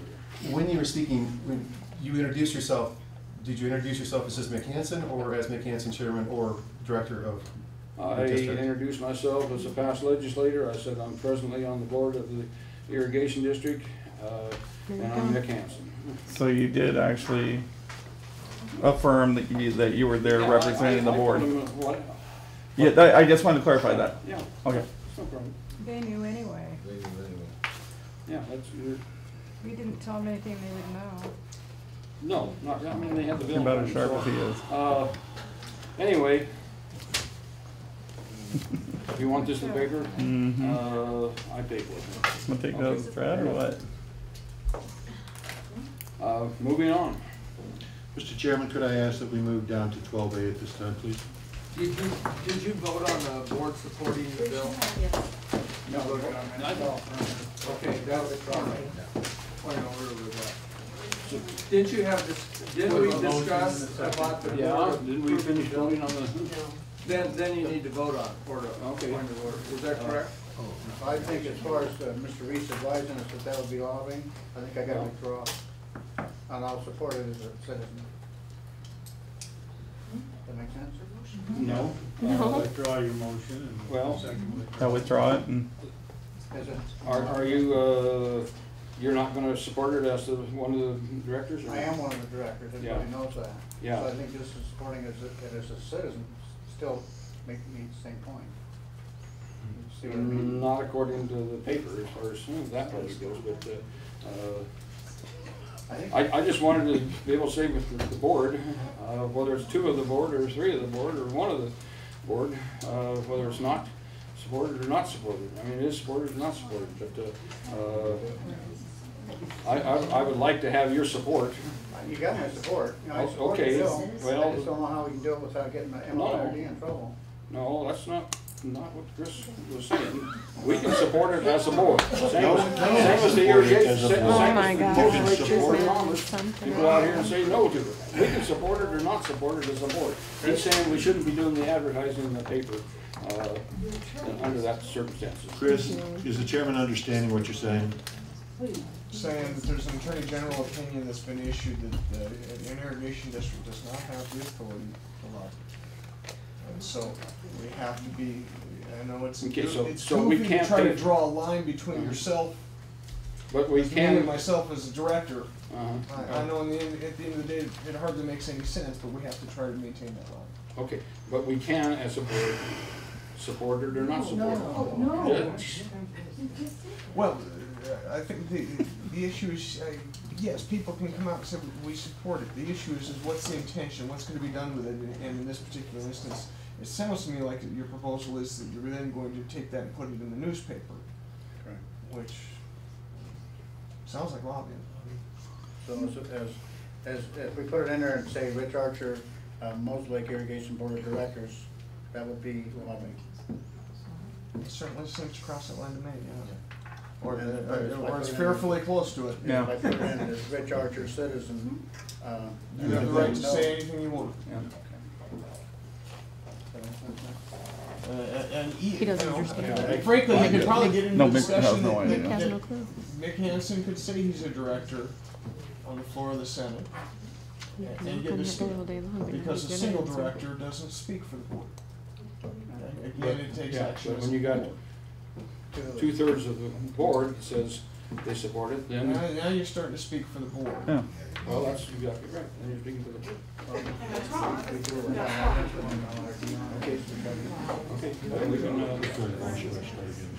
Have you met the guy who was sitting to the right of you there? Just withdraw my motion and make an out.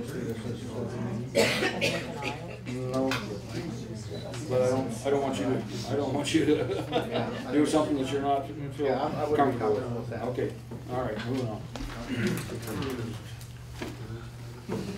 That is one hollow log sitting in the mail there. Ow. Yeah, I asked for 12A to move to 12A. Could we do that, please? Sure. Good. Members of the board and the public, I have a couple of letters that need to be read. One is general counsel resignation. Please accept this letter as a notice of my resignation from the position of general counsel for Moses Irrigation Rehabilitation District. I intend to attend the meeting of the board of directors February 14th, 2012 as my last act as a district general counsel.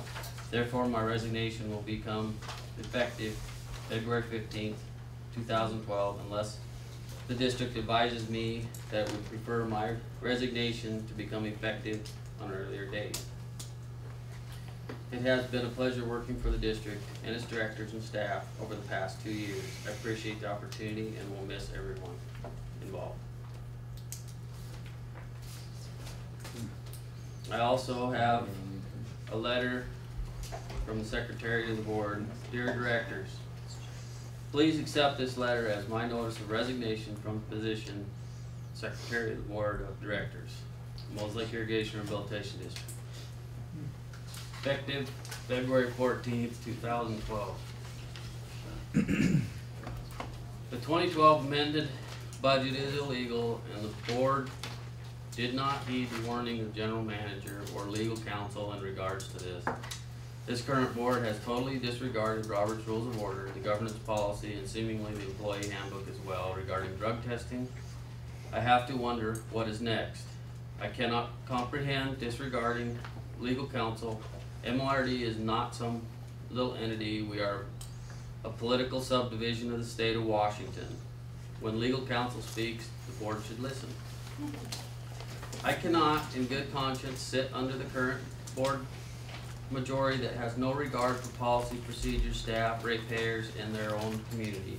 It remains to be seen how much tearing and pillaging will eventually take place. In my opinion, as a board, you are moving forward on an unreliable motion, seconds, and the votes that are difficult to verify even when reviewing the records of the meetings.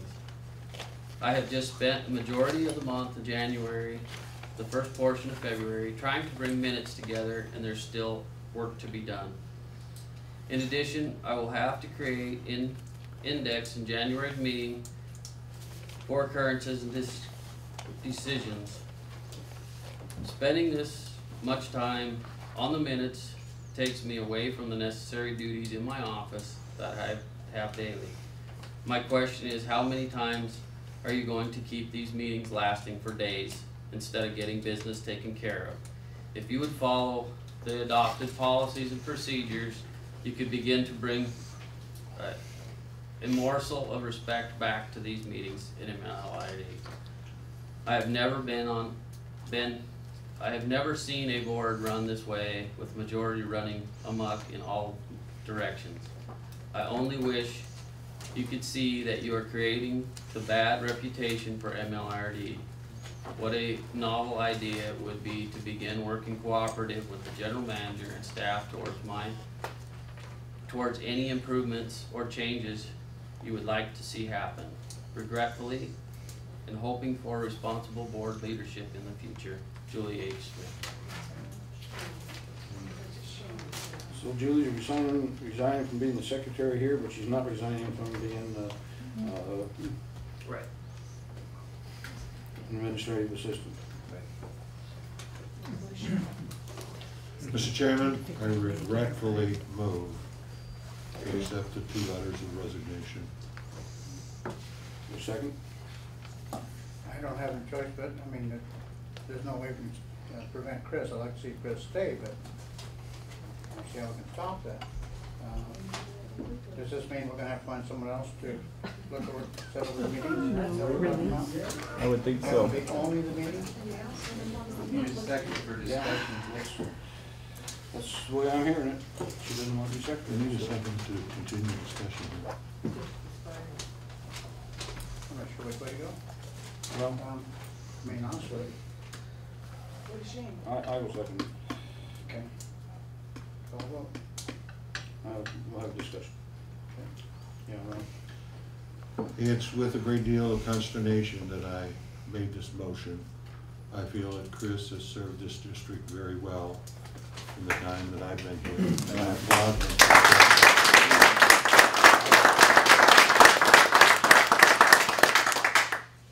And I think Julie has done remarkably well as the board secretary, but I do know the frustration she has experienced this last 5 weeks in trying to complete just the minutes from our 11-hour board meeting last month. Last time I spoke with her, she was on page 70-something.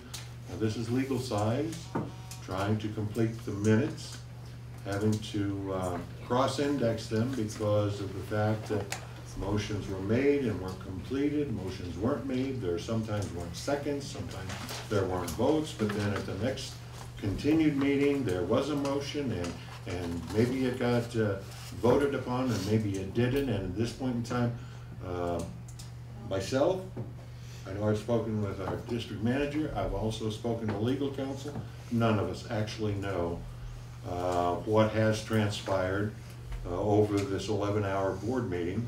So therefore, we're gonna have to wait until those minutes are presented to us for us to go through and approve before we can take action on these issues. But like I say, I regretfully make the motion. I regretfully second the motion because I feel Julie was doing us a great job, and I had no idea that she was not gonna stay on board with us. I've had a chance to talk with Chris. Done everything I possibly could to keep him here because I quite honestly feel that he's done us a great job, and I hate to see him leave. But I was hoping he'd at least give us another couple months, and I'd still like to throw that at you, Chris, that if you could give us another couple months, I think this will start getting hashed over, and maybe we can get down to a small amount of business instead of so much controversy going here. But I know if your mind's made up, then your mind's made up, and I'm not going to try and. Well, I appreciate the conversation we had earlier today, but I guess I'll stick with the decision. All right. Good job, Nick. Yeah. Good job, Mick. Thanks for the service, though. All those in favor of accepting the 2 letters, say aye. Aye. Aye. All those opposed? None, you want to This oppose train it? just keeps running more I and made more the off the motion. backs, man. Just a little humor there. Very little. Motion carried, all three. Okay, that was A, and B, we're at Bill B. You want to respond to it, or you just want us to keep it? I'll make a statement. I provided third-party reports. I feel it is best interest of all concerned that the directors read through them. Okay.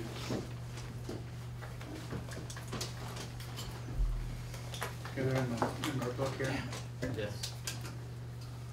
I read through a couple of them. Okay. Where are we at now? C? Job descriptions are provided in C. They're in E, is A? C. C. Okay. As human resource director in the laws and what was requested, the only thing I could fulfill is the list of employees on the front and the job descriptions, which are pay ranges implemented. I cannot provide you.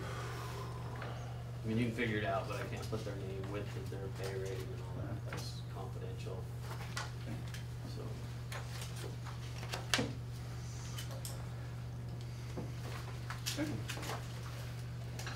So you've got the job descriptions there as well, or not? Job descriptions are in the back, has the salary scales in them, on the job description of the job title, names of employees are on this page. Okay, as long as we can put it all together, that's fine.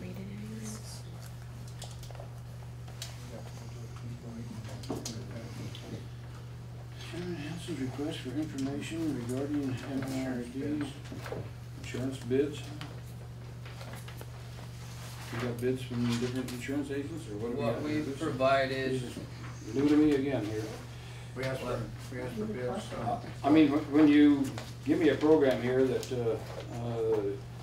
is not at all what I put together, then all of a sudden everything in here is. But whose fault was that? But go ahead. I'm just real put out that we put out a total different agenda here than what I came up with. We'll provide it in time. Well, okay, fine. We'll get through that. What we provided was, when we went out for bid last time, the responses by the other agencies or the insurance company. Okay. Because there's no way, one, we could get the bids back in time for this meeting. Two, there's some responses I think you need to read to understand. Okay, now I see these are dated 2008. Yes. So have we actually asked for new bids or a response for a bid? No. I want you to read. I did read them. Read those responses. Okay. There's only one insurance agency company that will insure us in the marine, everything that we do. We have been rejected by every other one that we've applied for. Okay, so what you're telling me is you don't believe that anything's changed in the last 5 years? Do not believe anything's changed. We've asked around, we haven't gone for bids, but we've asked in the last couple of years because we have had some increases. So to be honest with you, my professional opinion is we're covered by the only place that's gonna cover us. So if we can find another place, then we can have them write to you? Absolutely. Okay. And I can look, I Yeah. keep looking, I don't have a problem, but I'm just Yeah. telling you, I Okay. provided you the information I could in that time frame. Okay, All right. makes sense. Ron, I'm gonna give that to you. That has to do with the Attorney General's ruling as far as us being able to pay dues to the EDC, and I'm not even gonna bring it up. You've got it tabled, and I'll leave it tabled until the next month here, our next meeting, and then we'll be bringing it back up again. But I want you to have that. You can see what the rulings are on it, and if you can come up with some Attorney General's ruling between now and then, or something that the Attorney General says is different than what that is, then we'll talk about staying in the EDC. Okay, but let me ask the question here. This was a request made by the Honorable Sid Flanagan. Right. This was back in the 60s. Right. So this is nothing new. No, This is I something- didn't apply to the You, Attorney General. you pulled this up from somewhere. Yeah, right, we pulled it up, and it has to do with irrigation districts and has to do with paying for EDC, or not EDC, but for lobbying outfit, and, Oh, that's okay. How do you know this rule, but you don't know the other one? well, All right, well, I appreciate you providing I that. mean, Wow. we're talking about not paying for lobbying, and How in the hell is all of a that sudden, here we possible? are joining an outfit that, as far as I'm concerned, is a lobbying outfit. So anyway, I don't think there's another irrigation district that belongs to the EDC that I'm aware of.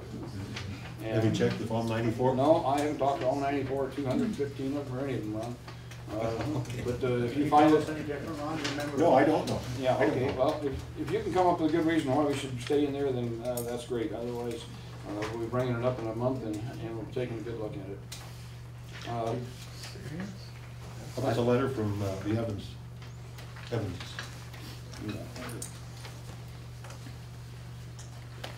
Letter from Charles and Darlene Evans.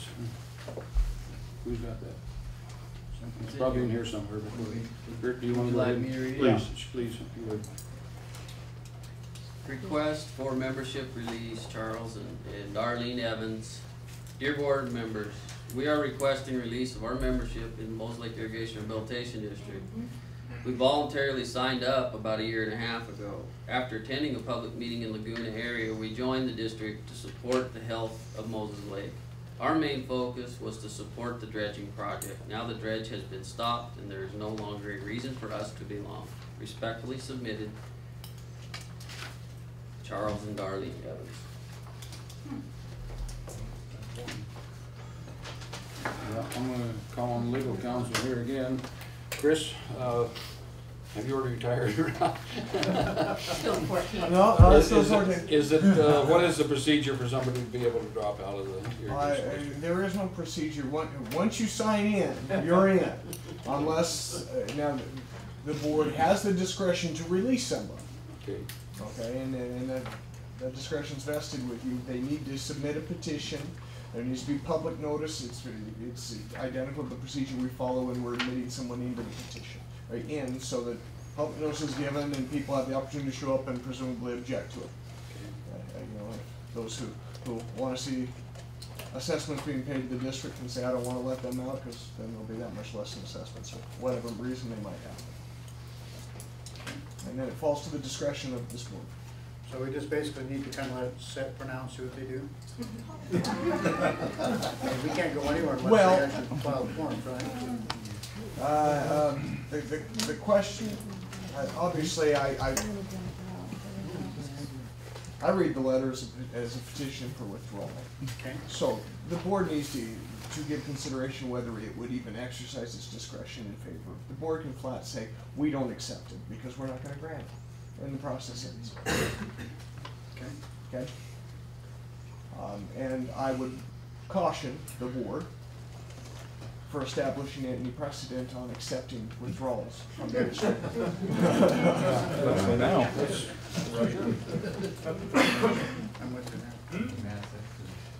Okay. I would move that we table any action on that. Table or deny? Well, at this point, I don't get to make policy, but my recommendation would be to deny. Okay. I will follow our legal to deny. I move that we deny. I'm asking for a second. I second that.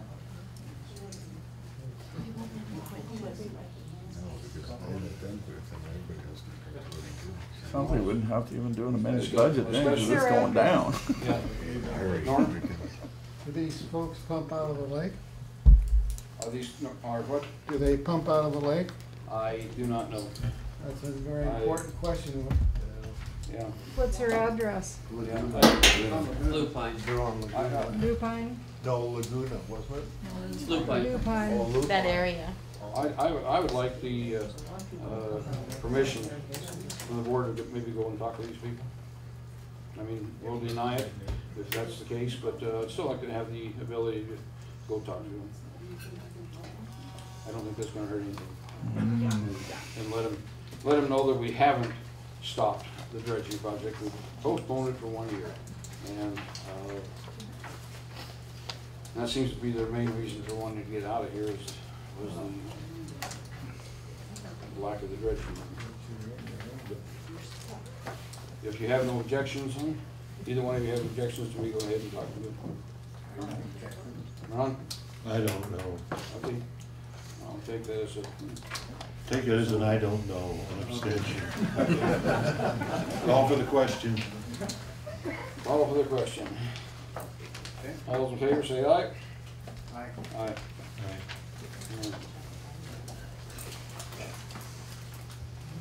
Okay, I think we're at the bottom of that list.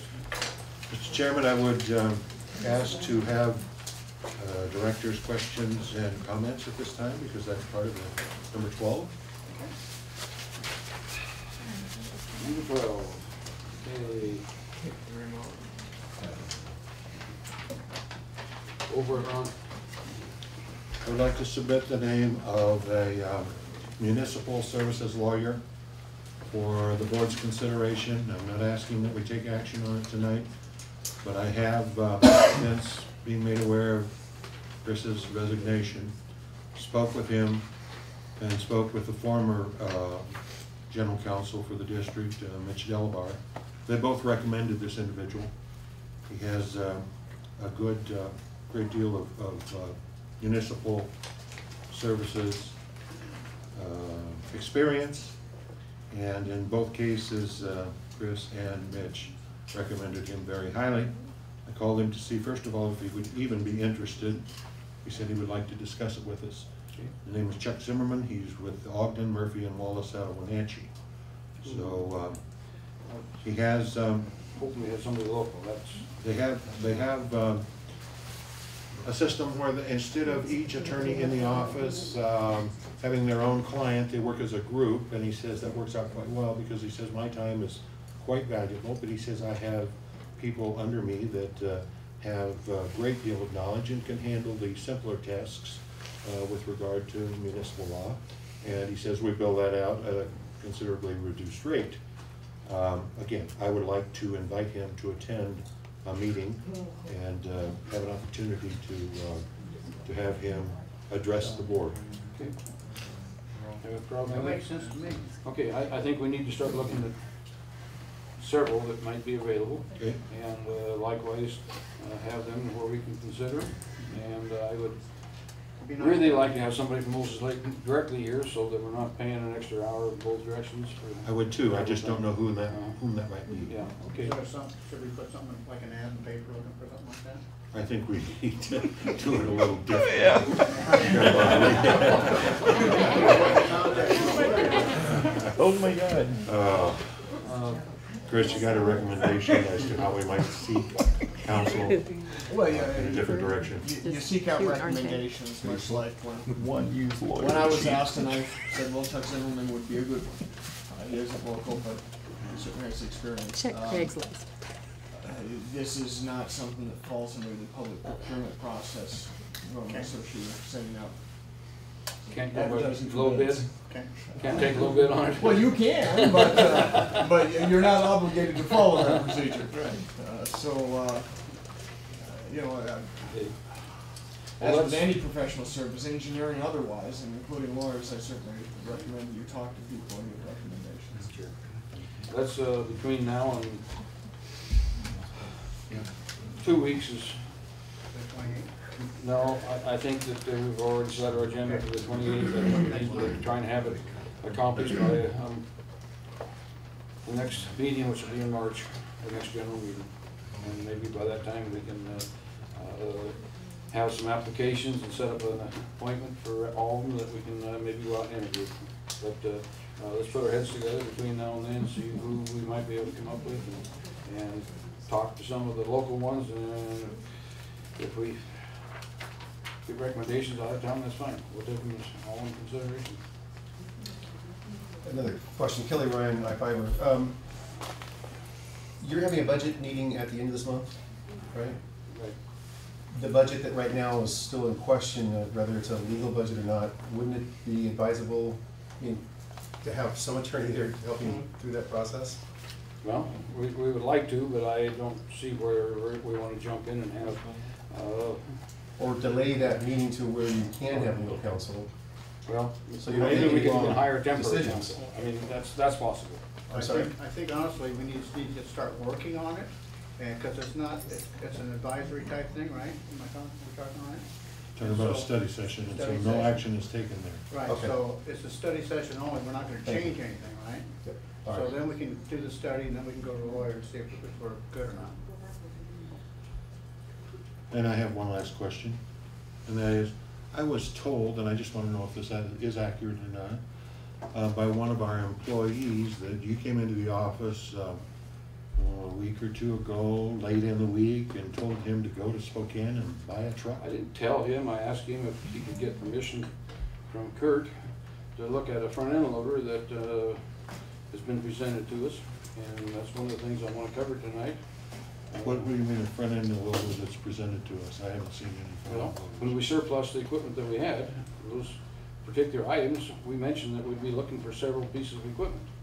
And So you didn't tell him to go do it? no, I didn't tell him to. I told him to check with Kurt and see if we could get somebody to go up there and take a look at it. Just because, ask.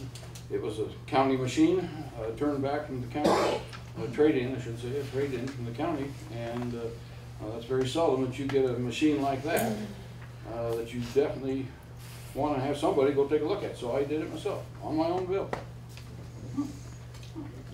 So, and what I found, quite honestly, was a machine that I think we need to act on. Does that need to go to the bid process? Not where they're offering a trade-in on like this on a used piece of equipment.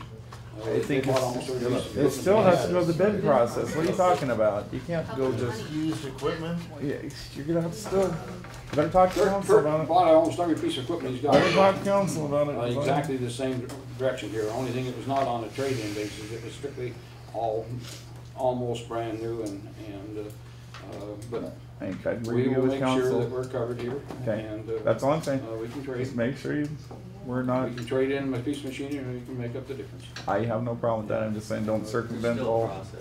the whole process. You still have to, you just can't go get her done. Yeah, well, I appreciate mean- your input. You know. Okay. You didn't process that. I would, at that point, you have... Yes, I've got a lot of things to do yet, Ron. I've still got my agenda yet, so. Well, wait a minute now. Now, wait, you two. We can't act on this yet. This is all still up in the air because we don't even have the minutes to show whether or not we approved this stuff. And you talked about that earlier. We'll have to wait till the minutes show up. Well, I'm sorry. Well, you know, we're gonna have the meeting here in, what, 2 weeks? I guess that's when we do it. No, this is not when we're gonna do it. We've been moving on. I can't help it if the minutes are here or not here. But we did, and I know for a fact that we did surplus the equipment. And if you wanna go back and look through the minutes, that's fine. But I know that we surplus the equipment, and we also put out that we were gonna be looking for this other equipment. No, this is all just issues you talked about. No, I it's do not. I talked with our legal counsel, and I talked with 2 other entities, another attorney and MSR, what is it? Center, MSRC. And in all 3 cases, they advised that we not take action on these issues until we have the minutes before us and can see what action we've actually done. That's what they've all said. How long did it take to get these minutes together? Yes. Let Julie finish up. Can we legally keep having these meetings without having the minutes to take care of it? No, we need to have them. So why are we having these meetings if we can't? That's right. Why don't? Exactly. I don't know. Did we just waste the whole day? Well, I don't. Because our person who does this can't take care of it? Oh, wait a minute. Wait a minute. Well, I mean, here we're looking. You trying to take minutes and she's on page 76 and she's only halfway through the 3rd meeting? That's your problem. That's not her problem. Well, I'm almost feeling like a star here. Yeah. Anyway, We are not going to call this meeting a total waste because we didn't approve the minutes. We will approve the minutes when we get the minutes, but that is behind us, and this is what's happening now. We're having a new set of minutes taken. Point of order, Mr. Chairman. No. Point of order. Here we go again. We've already talked about this. You've got to follow protocol. You've got to follow procedure. We don't know what action has been taken until we have the minutes and approve them. All right, Ron, just point of order myself. It sounds like our person who did this quit on us tonight, right? So how can she resign without actually, quit without actually finishing the job? Does that mean that he starts over, our new person takes these things and then starts again? Maybe. I don't know. I can't answer that. Because I mean, if that's the truth, I mean, when are we gonna be able to have a legal meeting? Mike? Is this open for discussion? I guess my question, as a ratepayer, Mike Smith, is if she is your administrative secretary, isn't part of her job description secretary? No. No. It's a. Yep. It's 2 different things. Yeah. So I It's a guess board my position. question is, we're paying her to Officer. be an administrative secretary. We have been paying her to be our administrator, our Right. secretary of the board. Now, I guess my question is, so are we paying for a secretary now? Well, Aside from her? We were paying her time when she was here being the secretary, so the Okay. fact that we could go ahead and have another secretary hired to strictly come here and be our secretary to the board, that's very possible. Okay. So, Yeah. But the question is, yeah. she's gone, and now we've got minutes hanging. We Lots got of this minutes. May hanging. not be That- Okay, done. just a second. Lots of Legal minutes. counsel, can you advise us on that? Well, at the end of the day, who prepares the minutes is more or less irrelevant because it's up to you directors to approve them. And so, I mean, you know, we're not completely stuck in that sense, but you do need to get them done. And I know that there are full-blown recordings, so it's not as though anything's lost here. We need to get down to interpreting Julie's notes. So you know, the means exist to get it done. It's just a matter of throwing the people hours at it necessary to do it. And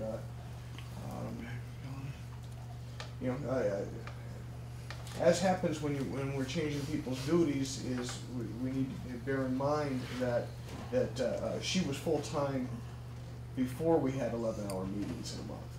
Okay. And so. All right, so my question again, I guess, is can we continue to have meetings like this without okaying the last minutes? From the last Well, meeting? there is some concern about, in my mind, about some of what happened over the course of the meetings. Of course, I wasn't even present for one of them, and that is that, you know, with the new open meeting approach, it is a harder meeting to control. It's less structured, and my notes are not real clear on what motions were actually called to vote and carried.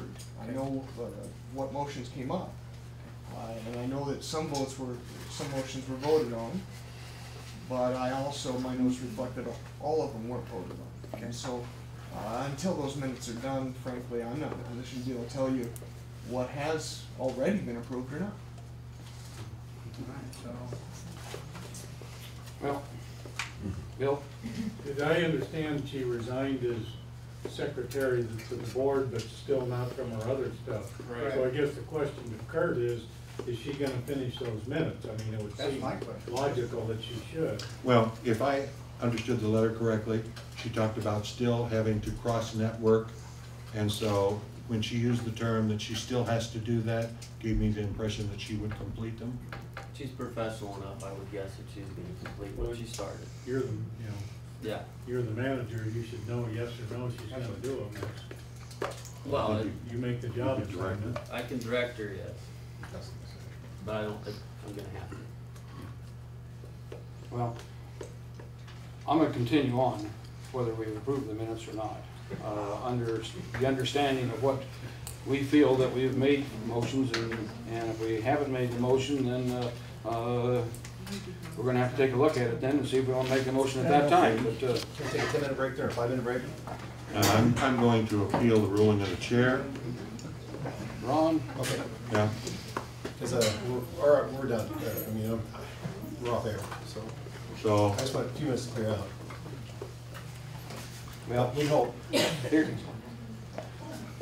We've got a front end loader, that's a 980, very much what? Is this something we can just discuss it? Well, we need to discuss it, because, We gotta do this in front of all the public, because we can't talk to each other individually. So. That's it. So I guess public meeting. this is a bigger loader. It's probably close to a 7-yard loader versus what we have right now, which is about a 2.5-yard loader. Yes, it's got more hours on it, but it's been in the county use. It's a 980G, and I went up and looked at it there, and it's not new by any means, but it's in very, very good condition. And to find another one like it, I don't think we're going to find it. It's double the price. They had another one sitting out there in front. Our difference on this machine is like, what was it, Kurt, 45,000, 46,000, like that. 46,000 between the small little loader. Bill, you're probably familiar with the one that they have here, the 924. I've seen it, yeah. And if you start trying to use it to move any amount of dirt, trying to load any size of truck, it's too small for that. But we've got an opportunity here. I feel that we can go ahead and move up 3 sizes. The bucket on the loader that we're talking is basically about a 7.5-yard loader compared with the 2.5 that we got now. And when we start moving material, I don't think we're going to find a better deal than what this one here is, quite honestly, as far as the hours that are on it, the price that's on it, the willingness for the change. They've already told me that if we don't take care of it tonight, it's considered sold tomorrow. So they have a buyer waiting for it to happen. So we can drag our feet and kid each other, and then end up with a machine that I feel is half the value of this one at the same price or more. And I think we need to jump on it and take care of it at this point in time. Mr. Chairman, I chose not to interrupt you. I made an appeal. It requires you to take action on that appeal. And the appeal is what, Ron? That we're not going to act on this information until we have the minutes. Well, we're discussing it right now. We're not going to act on this You information. can't act on it, that's Well, just it, you can't then act on you it. can't act on it at all, because it's not going to be here. Well, then ask for support of the audience. That's Then what I'm you going to do. ask Kurt to go back and see if we can find the damn minutes and find that portion of the minutes and see if we can get it taken care of. And we'll go into adjournment here for an hour if it takes that or whatever. But I think that we need to. You've got an appeal process. You got to follow it. Ron, You've got to follow it. I'm tired of you and your appeal process. Jeez. I'm just telling you. Oh my God. You know, you got business to do here, and you sit here and you look at something, part of it. You didn't wear your lime green. I'm just dumbfounded with you, quite honestly. Kurt, if we can get this taken care of tonight, is there, what do we have to do? Well, I work at the pleasure of the board, but you cannot direct me to misappropriate funds, and that is not the process, the proper process, the legal process to follow. That's what I'm saying. Okay, and legal process of what, put it out to bid? You have to go to bid, you have to get quotes, there's three different processes, this is not one of them. You don't know much about the state law. And we don't have, again, Let me ask you, you went out here and bought a Maroka truck, last summer. Yep. $75,000 you paid for this little piece of whatever. And I never heard it mentioned one time at the board. Never heard that you were going to go out for bid on it. I never heard that you bought it, and the only way I know that it was here was I happened to see it out here. Yeah. And you call that due process. Yeah, go with, I've got quotes. And you don't even talk to the board about it.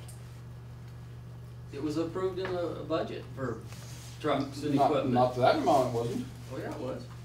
I bet you look in there and it wasn't 75,000. It So was you're gonna argue, 50,000. you're gonna argue. No, I'm that's arguing okay. with you, yeah. It was Point of order, 50,000. Mr. Chairman, I'm gonna ask that this argument between you and the general manager cease and desist, that you follow through with the appeal project and ask for a vote of the assembly. Is that the That's the process. for the attorney? Huh?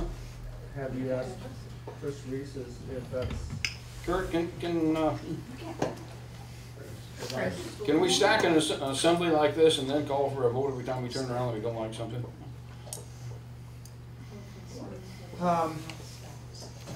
And I hate to put you on the spot like this. I apologize for it. I do. I'm aware about Robert's Rules of Order, but the ultimate authority of this district falls to this board. And there is no procedure under the statute that allows the authority of the board to be usurped in any fashion. So, your question is the board makes the decisions for this district. So his point of order is not one that we have to carry out here as far as letting the audience vote on whether we're going to continue on or not continue on. Is that what you're basically saying? That is what I'm saying. Okay, thank you. Ron, you take that, or is that?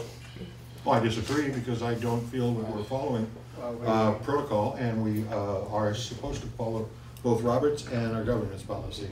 We don't have the authority to overrule them. Doesn't our authority kind of go with our legal advice? I'm telling you that this is what I understood it to mean. I will follow our legal advice just like you recommended a few minutes ago. Anyway. All right, so at least the argument stops. We have a bid process we have to follow. That's right. We can't take action and get this thing done by tomorrow. You understand? No, I don't understand that. What's it take to do the bid process? There's three different processes. The quickest one is to go out and get quotes, but you have to have the specific equipment spelled out, what you want, and you have to have 3 examples that are similar. Okay. So, Mick, what's it gonna take to do that?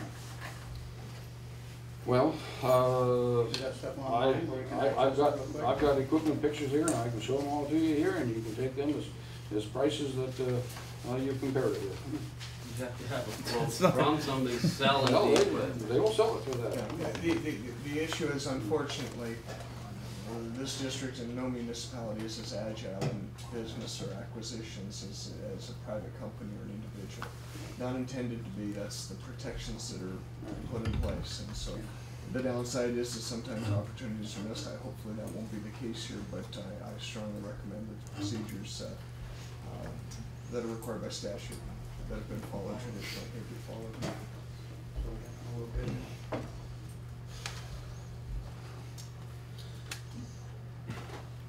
Well, I'm just afraid that machine's not gonna be there for a little bit, and to find another one like it, I don't think it's gonna happen, but we can tell them we've got a certain amount of time as it takes to get the thing done, and Chris? Can the board put down a good faith down on planning, or Nope. Anything where you're showing that you're moving forward or want to move forward with it? Nope, that's intent to buy. Well, they've been doing it all along. No, I we can go haven't. back, I can go back and show you the equipment they bought and all the other equipment they've bought. Yes. Very little of it has ever had anything bid on it as far as buying it before, but of course, in this case here, I'm sure we better follow to the law. But maybe we can get a hold of this outfit that's got the machine and see if they will hold off until we get a chance to bid it. I don't know that they will. They probably won't, because they got a buyer sitting right there ready to pay cash. And we've had nothing but no cooperation. It's not called no cooperation, it's called turning it by the law. That's fine, but You gotta put out specs. again, You gotta the get some cash bids. flow process, you don't understand. We don't, just because the budget says we have 1.4 million, doesn't mean we've even received any of the taxes. We don't receive any of the tax money for this budget until the end of April. Are we obligated by? And you're spending money out of an illegal budget, which you're procuring, which you didn't listen to the legal before. You guys are just running amok. My question to Just you. because you wanna do it. My question to you is, Get her done. if we put it out to bid, are we obligated to buy it? No. Okay, let's put out the bid, find out. Do you wanna go to bid? Be specific. You wanna go to bid? You want 3 quotes? How do you wanna do it? Well, whatever the legal way to do it, what does that require? I told you there's 2 different processes. The Which quickest process is way, the quickest? is to do quotes. Okay, let's do that. Telephone I recommend quotes. we do that. Does that make sense? You can't do telephone quotes, you gotta have them in Dear paper. force, You gotta have them in paper. Telephone quotes. Jesus. Bert, isn't that correct? I think I just found our You go new to next 3 chairman. different companies. They have to be and quotes. Give it to them over the phone, Well, or fax it to Still them. gotta be But I have faxed to on come up paper. with, You I gotta can't see just it. say I want a cat loader. I have There to you come go. up. I can't Right. specify cat. Equivalent. I have, You gotta have Equivalent. specifications. Or I can equivalent. specify it so only cat can fit that category, but I can't say, so I have to come up with a spec too, so it's. Look up the specs of that particular piece of equipment and put it out there.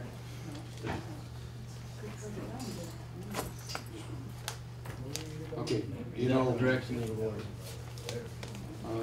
Make a motion? I make a motion that we go to bid on the piece 980. of equipment, the 980 that Mick is looking at. Purchasing for MLIRD. Possible trade. And probably have a possible trade, yes. Need a second. I'll second that. Discussion? I'm not that sure. Yeah. Dick. I think this is a really good idea, because this is what most people are talking about, is they want a complete dredging or moving mud out of the lake, and this is what this machine will help do. So this is the progress that most everybody's been What does that asking machine for. do So that this it's not is allowed in the exactly lake? what the board is responding to, is what we've been asking about. We've got a machine that's too small to do anything right now, basically, other than use around the park and use for a forklift here in the yard. And to be able to take that machine and make it into one of the main muck movers if we get the permits, or even if we don't get the permits, this thing will If you load don't up get the a permits, truck, you're with the machine. which right now we're loading with an excavator and pouring it into there. We had a ramp down into our. I can show you into 50 our front end pit. loaders right now, they're for One sale. bucket would load up one of these Morocco dump trucks, and they'd be on their way in on one dump, rather than sitting there loading it. And my idea is not to have these little on-track rigs running around over there that won't even haul 10 yards. Just to get something that's bigger and can handle it a lot better. And I agree with you. Yeah, so do I. Yeah, something that we don't even know if we can put in the lake or not. Let's go ahead and buy it. Let's It do it the doesn't go illegal in the way. lake. Let's do it the illegal way. Sure, why not? It doesn't make any Okay. difference. What the hell are you talking about? That's what he's talking about, putting this thing in the lake, numbnuts. Dumbass. Jesus. If I can have your time out here, maybe 10 minutes, could read Hey, it. the rules here say you can't talk like that. Oh, sorry. You don't need that. Are you needing a timeout for? Yeah, I can't get this deer out of here. I've got to make another appointment. So, I don't want to director. You're wanting to break over. Just about as down. We're in the way. It was ruder. Everyone's that bad.